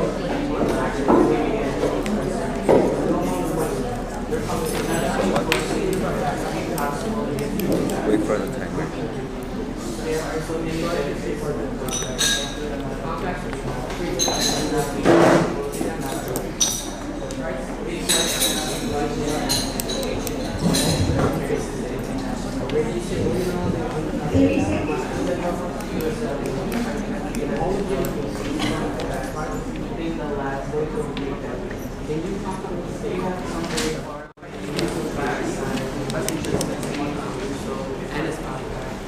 And I also asked,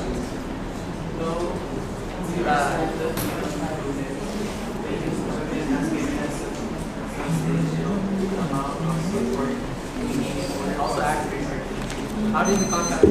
And stop. Now we'll go into crossfire. 1, 2, 3, go. I have a question for you. So you said that the COPA is only in the interest of the U.S. How is that? How they're using that military base for their purposes only. But the compact said it is done on 2023, but they be using the military base till the 2066. And knowing that that's what they're going to do to our military, to our island, it is not fair for us RMI people just to let them use Guayalan Atoll for their military base till 2066. But the compact will be done on 2023. So my question is, keeping a steady partnership to us, you guys failed on that for us. What have we failed on? Failed on the steady partnerships and failing on how you guys provide everything for us when you guys are basically using us more than what's needed. Well, I like to say that the compact is a mutual agreement where when they use our Guayalan base as for military uses, they are also granting us protection in the field of military. So it isn't like one-sided how they're just using our military base. we are also granted with protection because of their military assistance.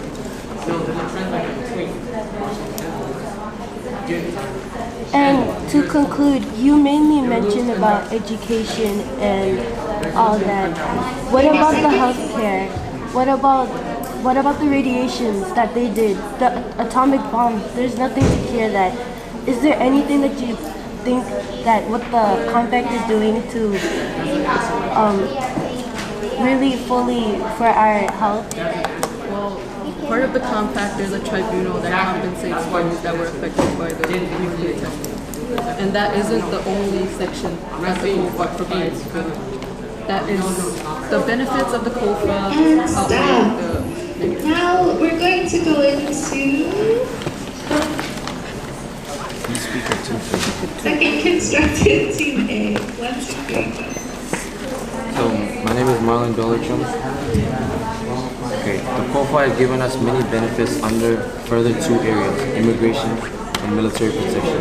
Immigration benefits from the compact covers a multitude of advantages from residency to education to health. Please do not be confused between the funding for education and health on island and the ones accorded to those in the mainland USA. The benefits to education and health I mean here is the one that those off island have access to. Ever since the Compact of Free Association was concealed in 1983, immigration from the RMI to the U.S. has been less difficult. The reason being that the Compact allows Marshallese citizens to move in and out of the U.S. freely. Article 4, Section 141A of the agreement states that any person in the following categories may enter into lawfully engage in occupation and establish residence as a non-immigrant in the U.S. This refers to RMI citizens. The U.S. is known as the land of opportunities. For our small islands, there is a rampant lack and communicable diseases. Diabetes-related diseases and cancer remain the leading causes of death. The high consumption of imported canned and instant food, lack of physical exercise, and use of tobacco products are all associated with the high prevalence of non-communicable diseases and obesity. TB is also a leading cause of death, and the country has reported multi-drug resistant TB. The Minister of Health's response to emergencies and disasters is at HOC, and the multi-sectoral approaches remain a challenge. The shortage of funds to implement programs contributes to the fragmentation of health service delivery within the country. It is clear that we have from the COFA is not enough. However, we also believe that if we cannot use what we have been given wisely to solve some of the problems my team has stated, how do we expect to be able to handle a larger sum of money of the U.S., a larger sum of money? Thank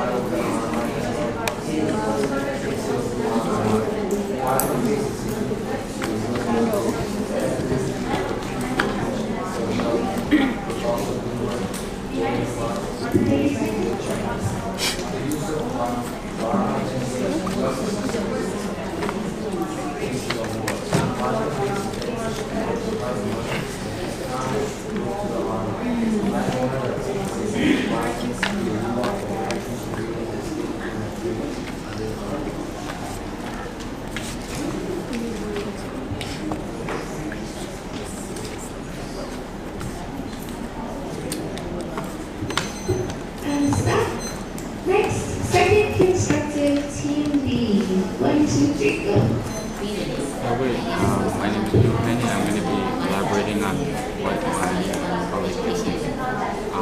In elaboration to Yuli's introduction, according to the Department of the Interior, the purpose of the compact is to promote the development of people of the trust territory towards self-government or independence as appropriate to the particular circumstances of the trust territory and its peoples and the freely expressed wishes of the peoples concerned. This compact has been formed and carried out to our benefit. In terms of economic relations, the Compact of Free Association has helped our economy become something even bigger. In a sense that we would not be able to have a strong economy without the COFA's financial assistance. 60% of the Marshallese economy comes from the compact. We should rely on the United States while they offer us too. Things like taxes on drugs and alcohol and imports may not be able to financially support a country of over 53,127 residents with individual health, economic, and education needs. With the COFA funding, things like Pell Grants and the Trust Fund and easier post-secondary education as well are possible. In terms of education, nearly $2.7 million are awarded in grants and scholarships for the Marshallese youth. This was a factor in the 45% that pursued a secondary education after receiving a high school diploma in 2017. These scholarships allow for many Marshallese citizens to attend the college and a major of his choice and to help pay the tuition fee. In terms of employment, Marshallese are working for a small $2 per hour, while going to get a job in America can earn you a hefty $7.25 an hour. Here you really have only a choice of government worker, cashier, or a restaurant worker. In America you can be a florist, an artist, entrepreneur, and many other things that can broaden your experience in the workforce. As a surplus, the U.S. base and the garrison on Kwajalein Atoll provides us nearly 60,000 jobs to help secure our islands and provide people with an opportunity to be employed.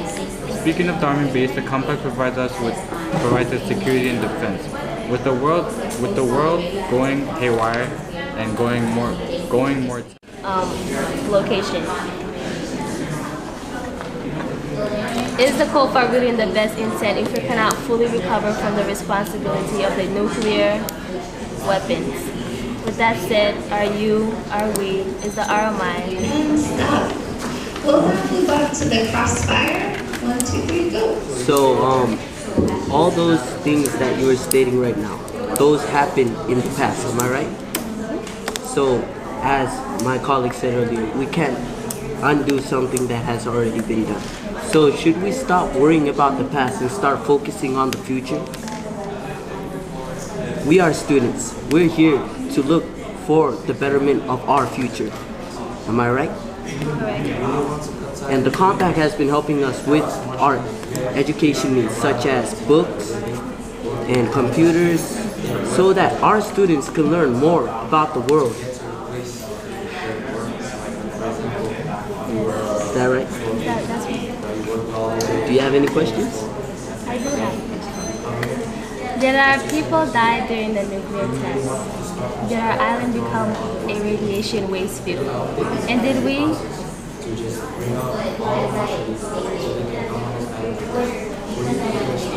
Oh, sorry. Mary, please. Did our people die during the nuclear test? Did our islands become a radiation waste field?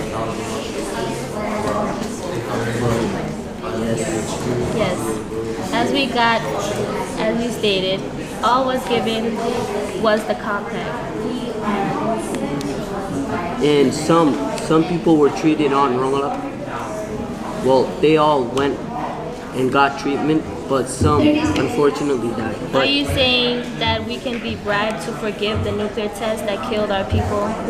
No, we're not saying we can be bribed. I'm saying we should forgive, for it's the right thing. Am I right? Forgiving would bring back the lives we've lost. No, but it'll gain us closure. Closure. Yes. Closure And for what? Aren't we? But instead, the Hawaiian government does not provide them with those services. Stop. Now we're going to move into downtime for Blue Mango. 1, 2, 3, go. Downtime to continue.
next, we'll go to the summary team A.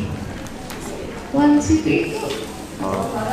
Hello everyone, my name is Angel, and I'm here to summarize what my fellow peers mentioned and to elaborate more on their points.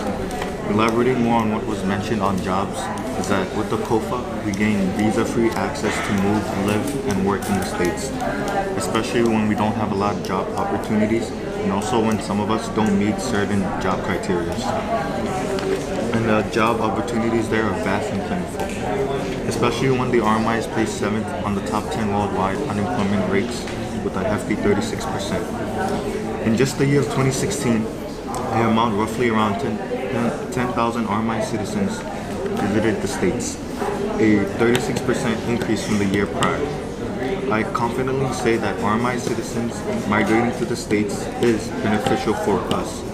Why should our culture stay here in the Pacific Ocean when we can go to many other countries and spread awareness of our people and our story? As my colleague mentioned earlier, the average minimum wage here is $2 per hour, while it's in the States it's $7.25 per hour. A huge overlapping change, and the benefits don't just end there. With the COFA, the U.S. is responsible for security and defense matters. Hence, the U.S. is then obligated to defend us from various attacks and threats. And also that RMI citizens who work in the armed forces are paid more than Americans in the armed forces. The COFA also assists us in education. The compact also gave us funding to build our schools like CMI and MIHS, two major schools responsible for our education, and thanks to that, the RMI has a literacy rate of 98%. We get a lot of opportunities given to us. For example, the Pell Grant, responsible for various scholarships. And education is an important factor of the RMI if we wish to move forward as a country. We need to give our youth as many opportunities as possible, whether in school or in the armed forces. Thank you. And stop. Now we'll go into summary team B. 1, 2, 3, go. Greeting everyone.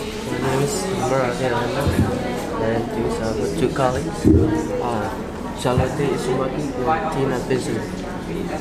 To summarize all of our points, we strongly disagree with today's proposition, which is the comeback of free association in the best interest for the RMI. Why do we disagree? Because the comeback of free association has an expiration date and is not a permanent contract. If the comeback reaches expiration date, what will we do then? We marginalists need to stand on our own feet. Also, we marginalists can get involved in the fight because we are automatically on their side. Furthermore, as what the speaker number 2 said, the comeback of free association. Many fear their culture will be lost to a country that has already taken so much from them, supported by the Guardian's independent journalism. He also states that there is a study in 2013 where they found a leaking of nuclear radioactive debris. This nuclear waste was left buried under a shallow on Eniwetok Atoll in 1958. We have held concern ever since the nuclear bomb was dropped in our island by the US. In 1947, we had our people with health problems, struggling with birth defects, skin burn, and cancer. Although we receive tremendous amount of money, the United States keep adding more problems when they say they are helping. But again, why are we still struggling? Why is health more of a concern? Are you satisfied or still threatened? So if protecting RMI citizens' health is part of the combat, there should be something done to fix these problems.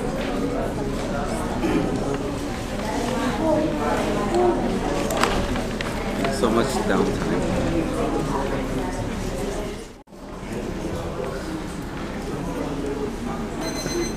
And stop. Now you're ready to start the grand crossfire. 1, 2, 3, go. Even without the help of the US, Taiwan, Japan, reopens public trade, do you have a guarantee on that? How will you guarantee that they will help us? I don't have a guarantee, but I can tell you that we don't have the full guarantee for the United States Compact of Association, because even them themselves have confessed that they have failed in covering in most of the promises that are in the Compact of the Association. education, employment opportunities, and the United Nations we can also discipline to that because they have recognized that their failures in settling war damage, to compensate for the military process. And lastly, most existent military contract. Now, earlier that I didn't get to finish.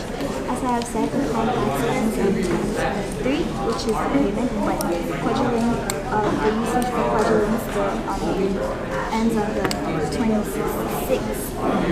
But don't you think it's unfair that they get to use it when they haven't even paid us full yet for the compensation of using Kinyatol for the nuclear testing? I would like to address that the compact isn't only built on the foundation of compensating us for the nuclear testing. There's also other areas including education, public infrastructure, private sector, public sector capacity and environment, which have improved greatly ever since we signed the compact agreement.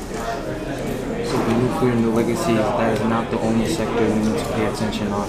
There's other sectors like feeding for the poor, because Marshall Islands, here in Madro, the average Marshallese that living on rural areas makes $13 a week.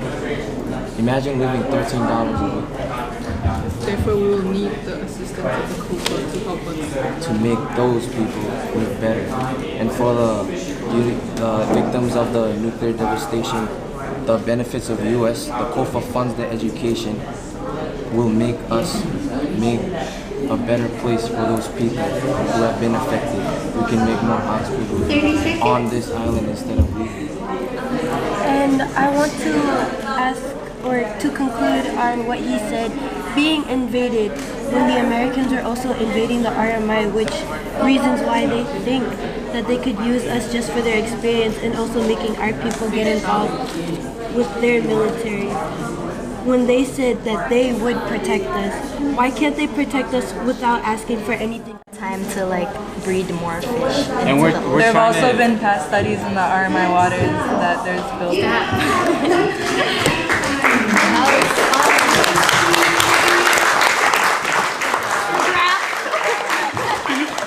So nervous, you can tell on my hands.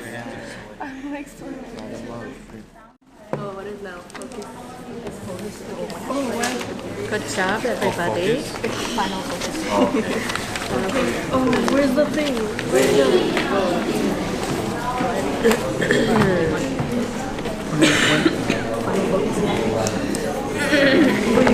What is that? Okay, I know their points, which is my R point. Oh, I thought they were all done.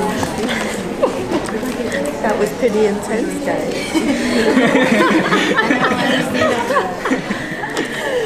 It's like,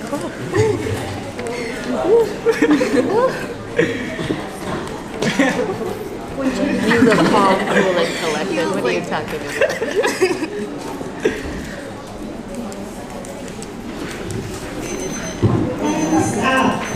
You now have 2 minutes for final focus. Team A, final focus. 1, 2, 3, go. Like my teammates and I have stated, the COFA is not beneficial to the RMI. Although we only highlighted 3 areas, we should not forget all other facets of our country that the COFA supports, like the opposition stated, that they help us in education, immigration, and military protection. However, please remember that we are too reliable on the COFA, which means we might not be as self-sufficient, or you can say we're very insufficient. The money that they give us, we do not use it properly, we do not utilize it that well. So all in all, and finally, the COFA is not beneficial.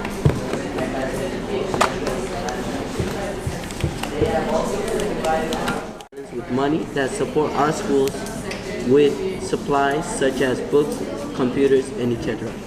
It has also been helping us build our own trust fund so that when the compact ends, we are ready to stand on our own and not depend on other countries. So, my fellow debaters, we all should agree that the compact's for our best interests. That is why we students of Laura High School strongly agree with today's proposition, which is the compact of free association is Let me repeat that. It is in the best interest of the RMI. Thank you for listening.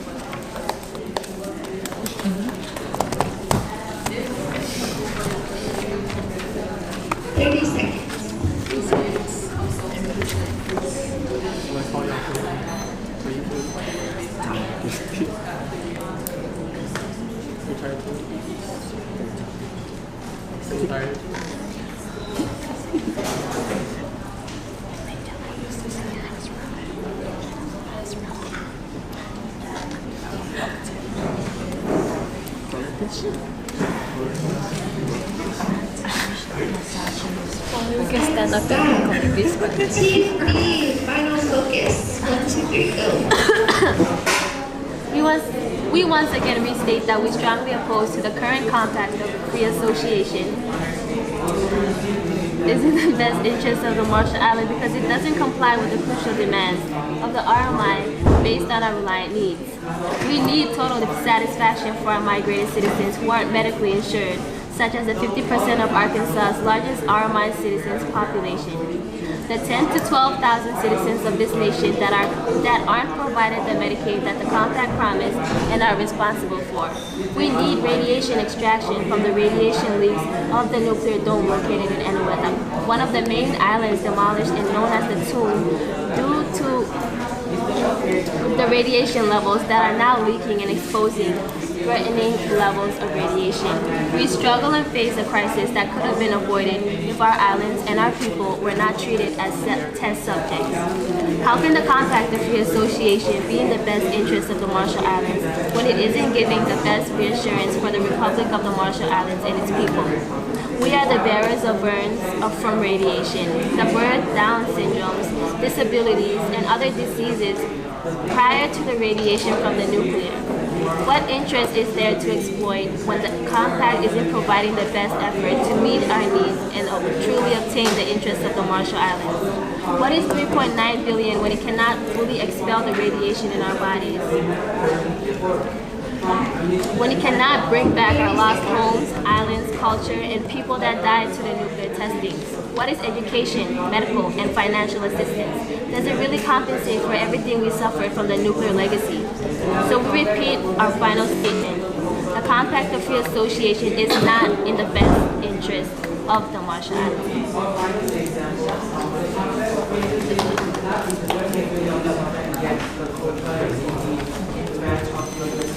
And stop.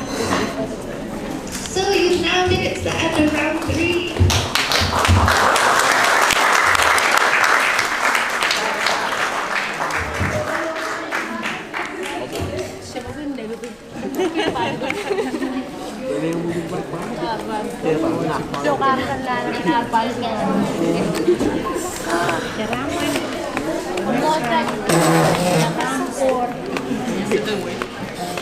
Yeah, you can see the note to know where you're going next.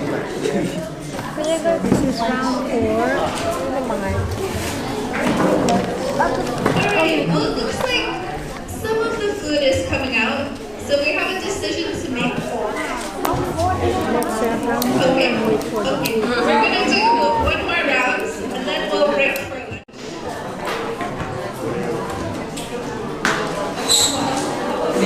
So for round 4 at the front table, we're gonna have Assumption High School 1 and MIHS 1. For round 4 at this table right here, we'll have Assumption High School 2 and Laura High School 2. Round 3, this table, Co-op 1 and Laura High School 1. Oh no, this is round 4. Round 4, this table right here, we have Co-op 2 and SDA 2. And then at this table, we have SDA 1 and MIHS 2. So please find your table, get settled, and work on the class.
Have you guys seen the concept pointer? Oh, see? So the I mean, what time? No, what do you guys want? So, itong foto ko po yung umiyang panilirin. Kami ang wing kami ang pokali. Kaya nga baby, ang baby. Kaya mo por aquí. No, that's our challenge. Challenge. I guess the biggest rule is to respect each other.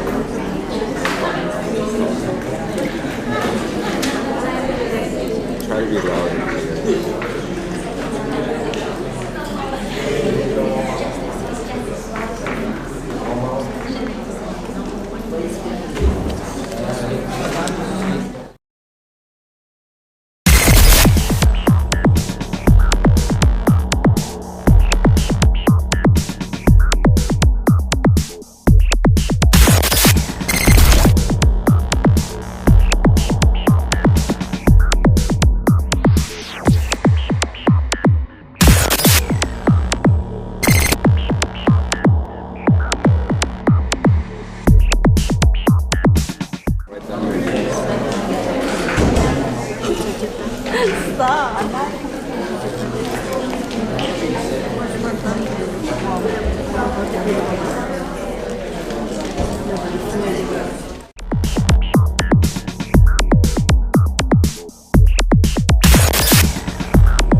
is going to go first. For the first constructive. First constructive, team A, first speaker.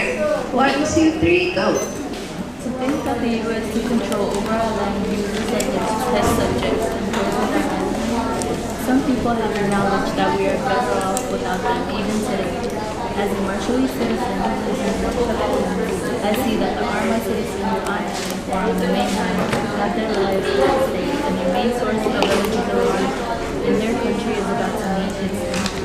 Yahweh and hello, my name is Mayana B. These are my colleagues Alicia F. and Angel Orr, and we'll be speaking for the negative side on the resolution resolved on how conduct of free association is not the best interest of the Marshall Islands. I strongly feel that we deserve more than they are giving to us now. My first argument is that COFA doesn't give us, the people, full access for health care. There are limited facilities to manage health care, and indicators that a significant portion of the government's health care budget is being used for off-island care. The COFA addresses health care provisions in numerous places. For instance, the application of annual grant assistance meant to improve the delivery of preventative, curative, and environmental care, and develop the human, financial, and material resources necessary for our to perform these services, and also within a discussion of humanitarian assistance for the special development needs of the Army. The original compact in 1986 appeared during the negotiations as a way of ensuring that the U.S. would continue to provide medical services to the COFA nation after the trust ended. My second reading is that the money that is being sent for Arma scholarship is not enough to pay full tuitions for colleges in the States.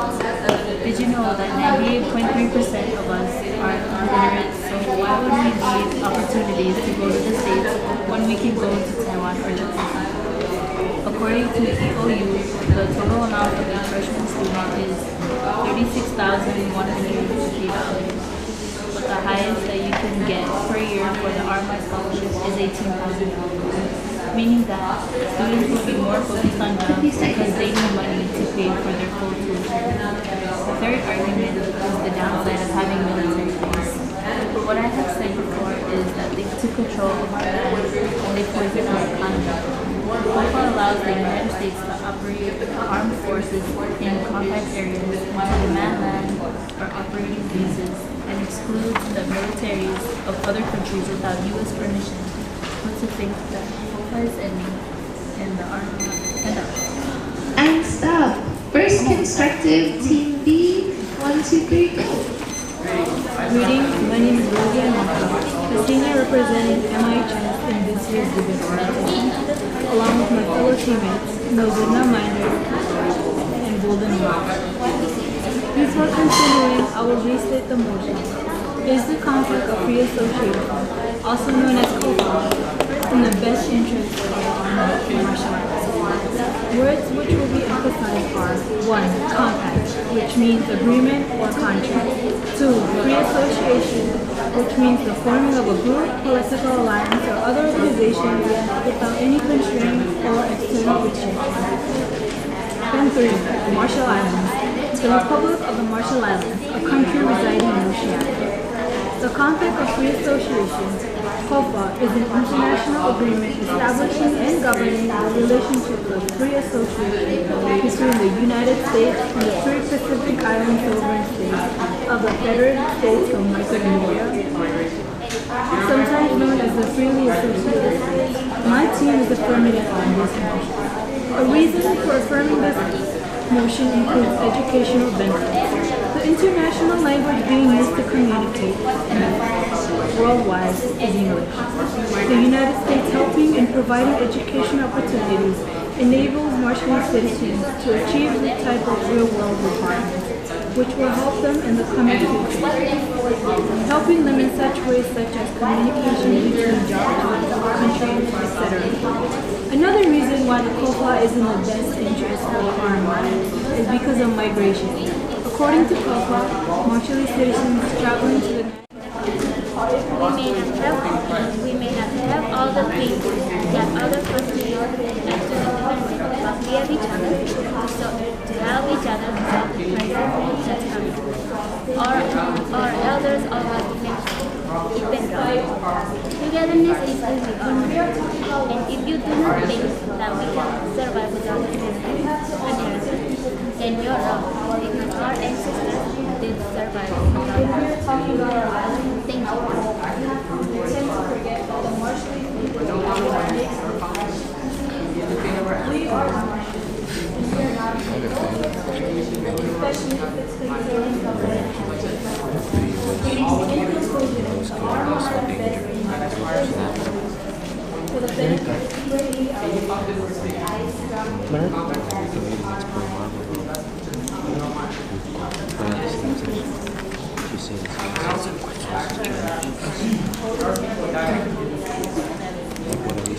We think it's easy for us to change. It's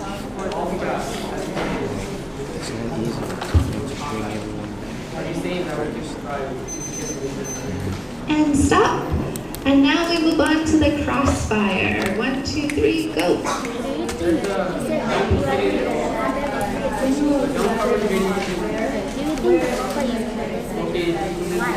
Because if the cover is the president, then why then it should be a continual conflict and not ending.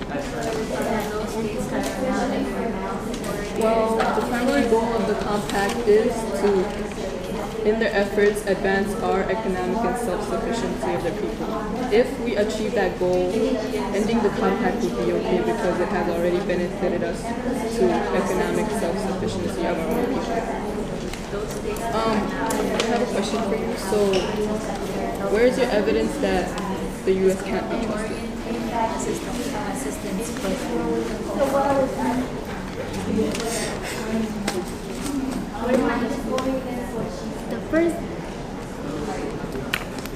The beginning they were sending condominiums or islands or building their own when they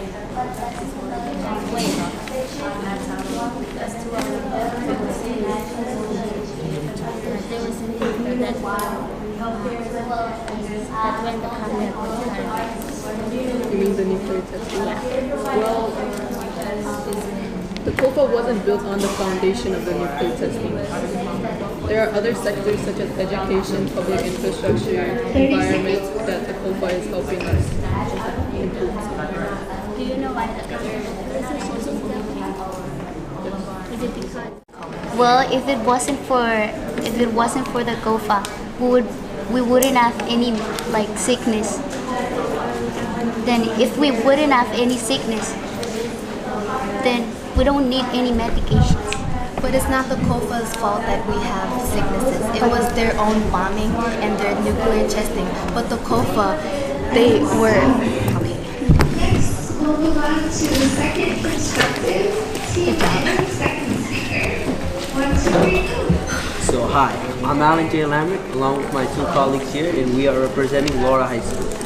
And we strongly disagree with today's proposition, which is the Compact of Free Association is in the best interest of the Army. Why do we say it's not in our best interest? Well, first of all, it's ending in 2023.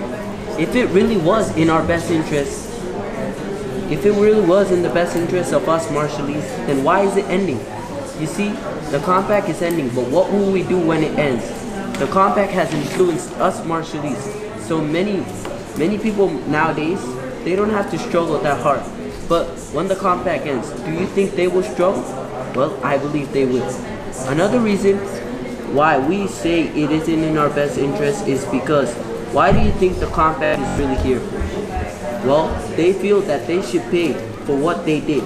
You see, before the nuclear bomb was testing in beginning, according to Eton Rani, the book, the United States President himself was informed that the wind has changed and it was now blowing over Ronga, where there were Marshallese people at.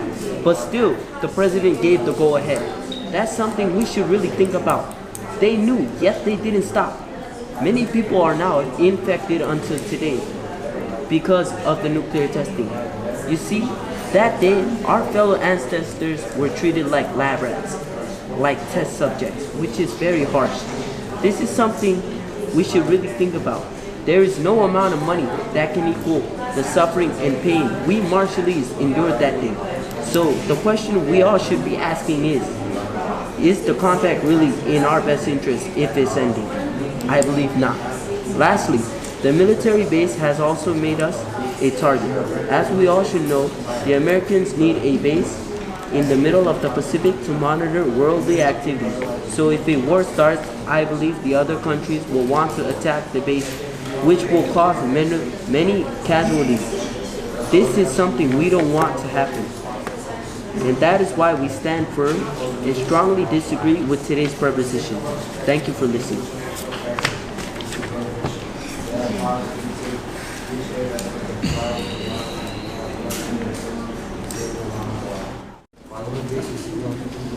It has proven to be a strategic location for the government. With the use of large armament against U.S. assistance in cases of war, the plasma base is beneficial for it provides money and economic growth to the ROI. Landowners are here for the use of plasma through the law of the land use agreement as stated in the agreement under the compact. Thank you.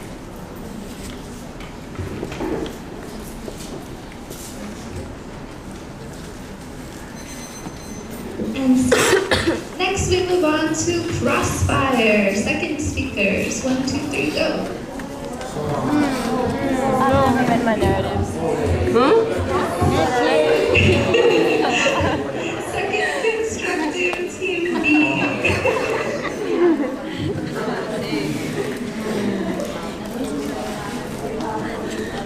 I don't know.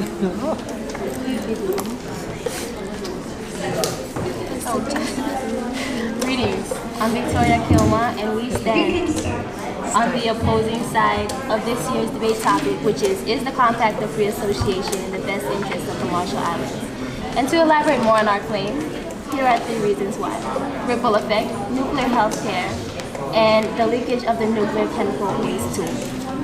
Residents of the Bikini Atoll left their homes before the explosion on March 1, 1954, which was the most powerful explosion ever detonated by the United States.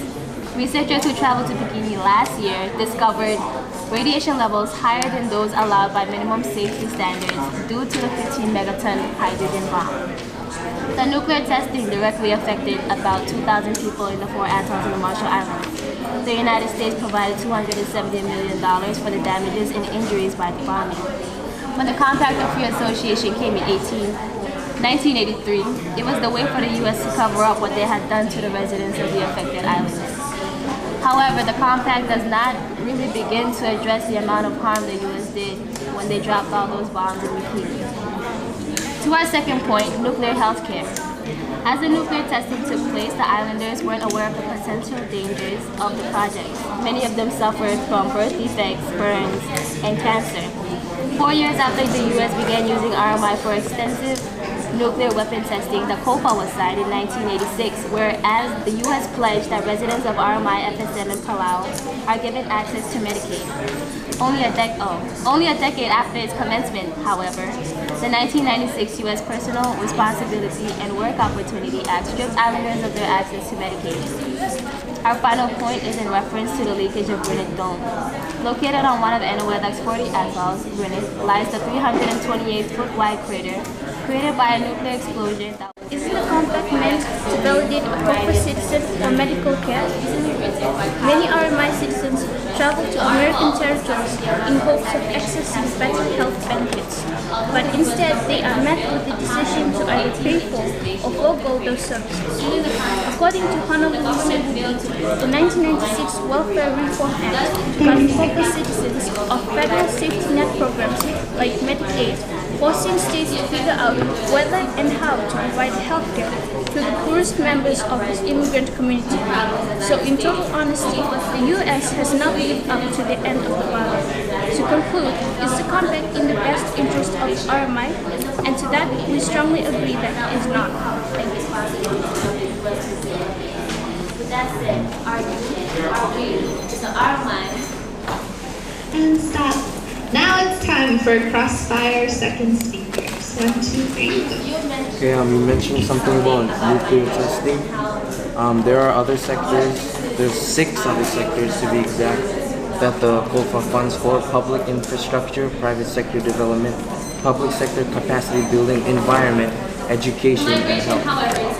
So nuclear testing, like I said, is only one part. Do you deny the progress we have made in the other sectors?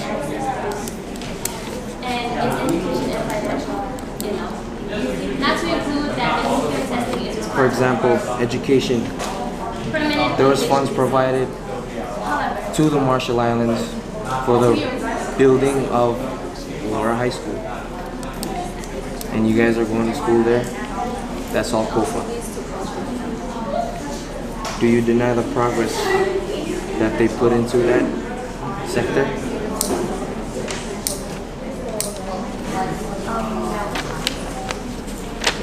Okay, I'm gonna ask you another question.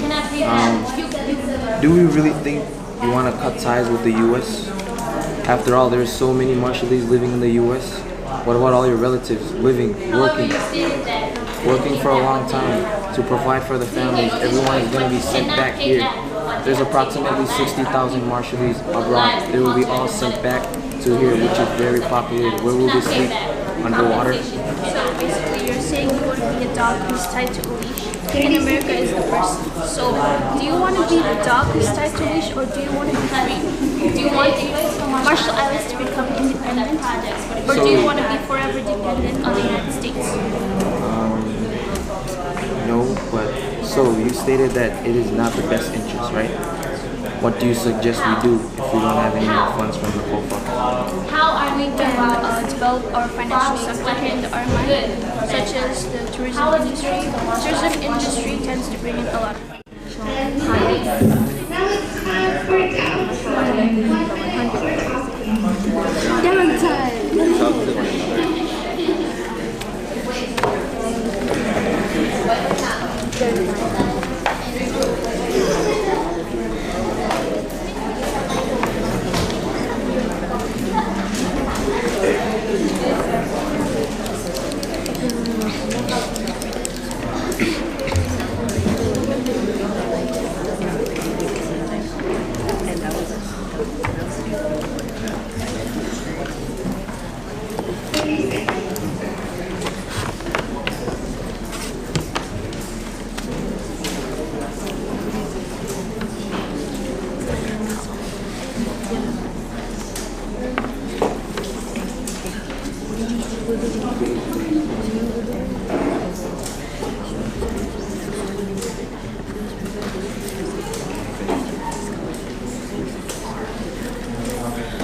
Summary to a third speaker. 1, 2, 3, go. With all that being said, the Compact of Free Association has not benefited the Republic of the Marshall Islands in the way it was intended to. The main goals of the Compact were to influence economic development and self-reliance, but the economy is still poor, and if anything, the RMI is just more reliable on the COFA.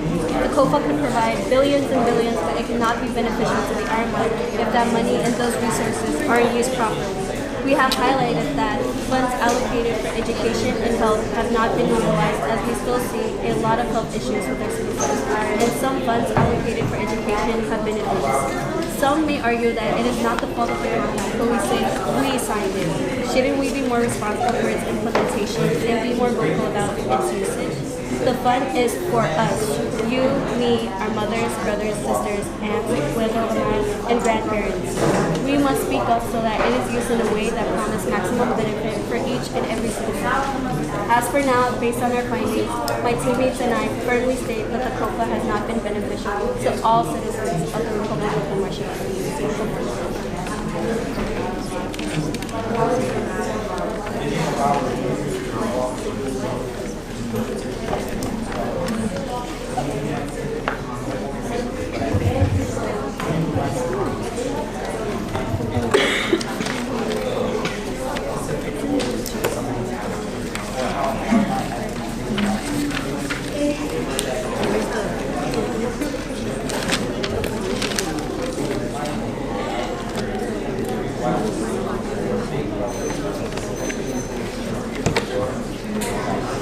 And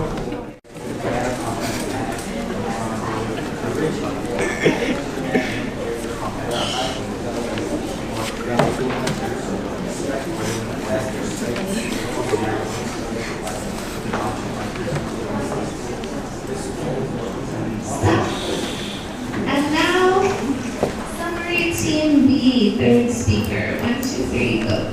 Hello everyone, my name is Yuli Hono Madison, and I'm here to summarize what my fellow peers mentioned and to elaborate more on their points. Elaborating more on what was mentioned on job is that with the COFA we gain visa-free access to move, live, and work in the States. Especially when we don't have a lot of job opportunities, and also when some of us don't meet certain job criteria, and the job opportunities there are vast and plentiful. Especially when the RMI is placed 7 on the top 10 worldwide unemployment rate with a hefty 36%.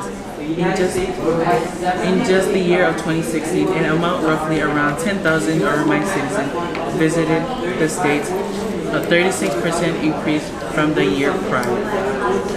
I confidently say that RMI citizens migrating to the state is beneficial for us.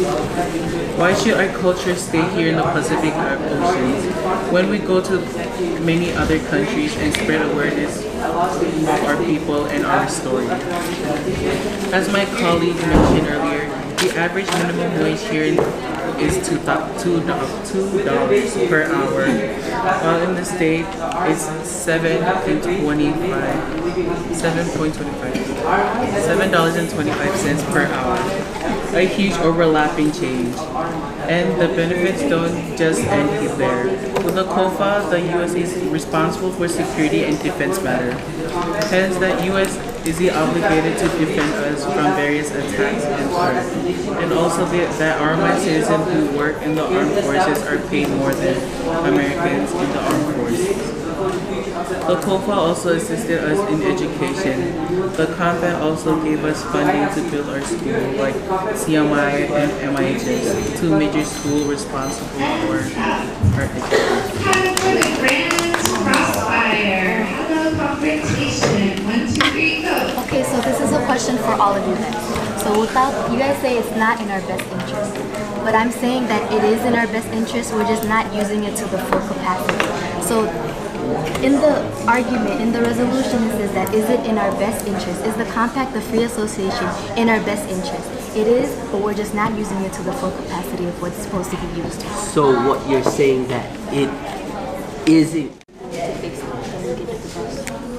you have any information about that? This is in section 177 of the Compact of Free Association states U.S.'s responsibility to address past, present, and future consequences of the nuclear testing framework. Thank you, but that's not answering my question. As I'm asking, what is the compact doing to fix the leakage of the dome? I'm not asking anything about the article, the compact. I'm asking about Are they providing any aid to fix the dome? Because they're going to be affected by the radiation that is currently.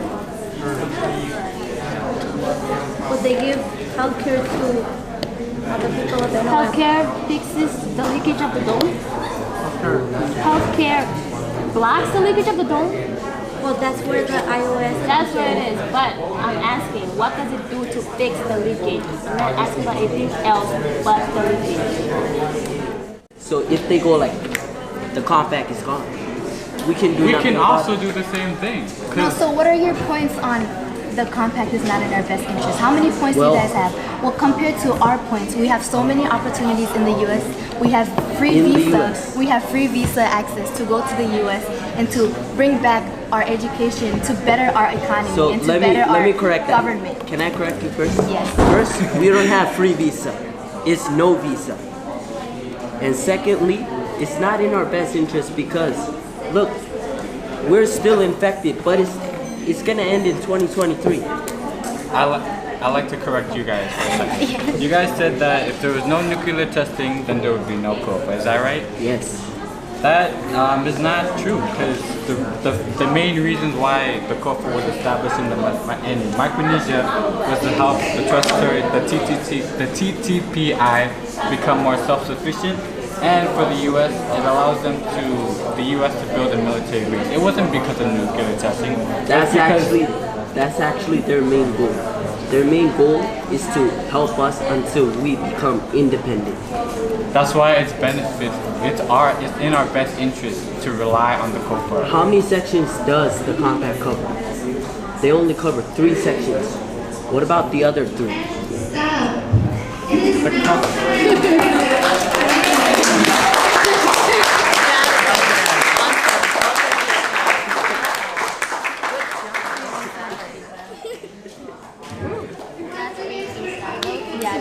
Okay, quay nào rồi quay bằng hình sẽ. Quay bên nào. Trying to focus. Am I doing it?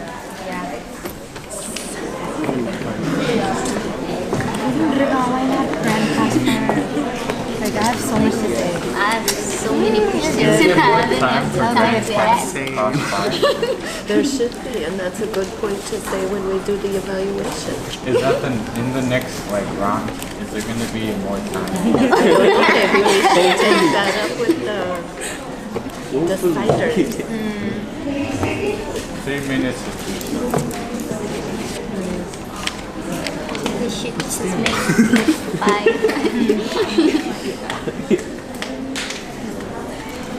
I have 1, 2, 3, 4, 5 questions. Oh, you're not allowed to put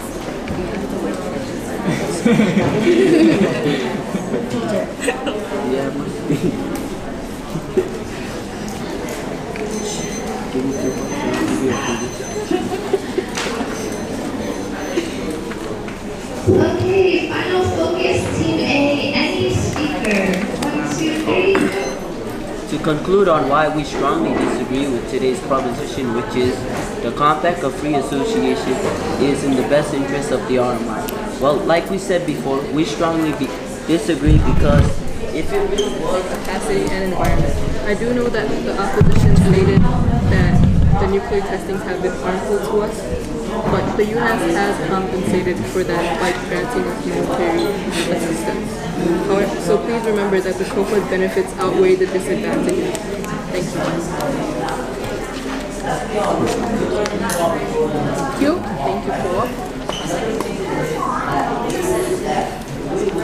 This is the last time to see everything at once. I think wait for the time. I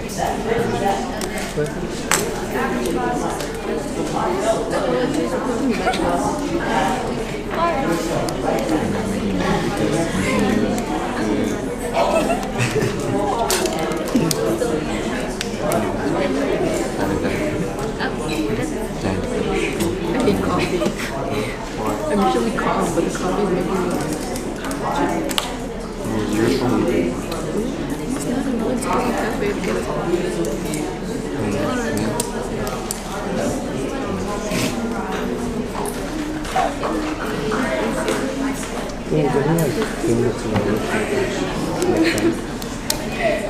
What point of quiz? 30 seconds.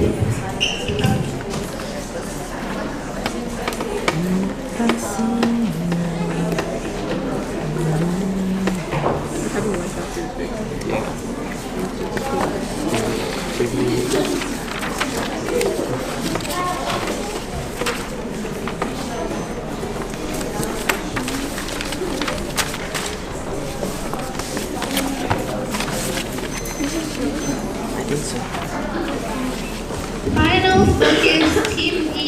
Any speaker? 1, 2, 3, go. To conclude, we do not agree with the Republican Compact of Free Association. It is the best interest of the market.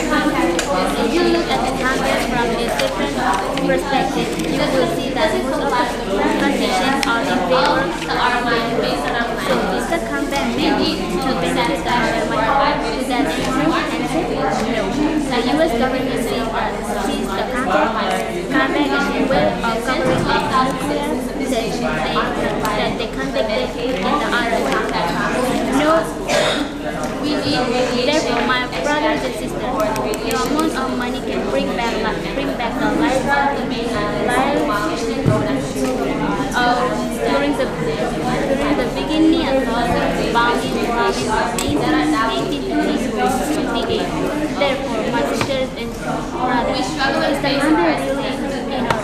islands and non-intended. So July treated as how can the compact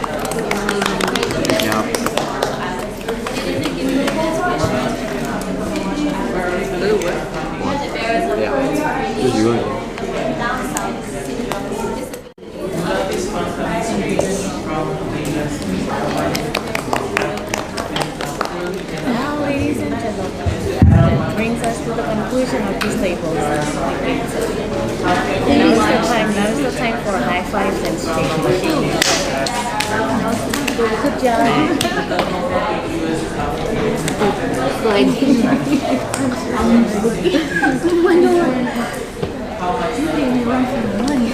Honestly, yes, the whole of the best interest for the my name is Matthew Bass, and I'm from the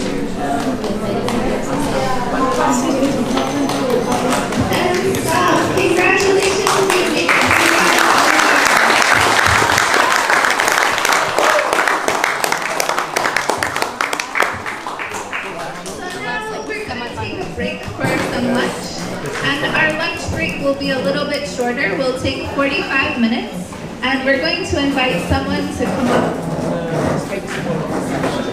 The Vice Principal of Assumption is going to come and lead us in blessing the food.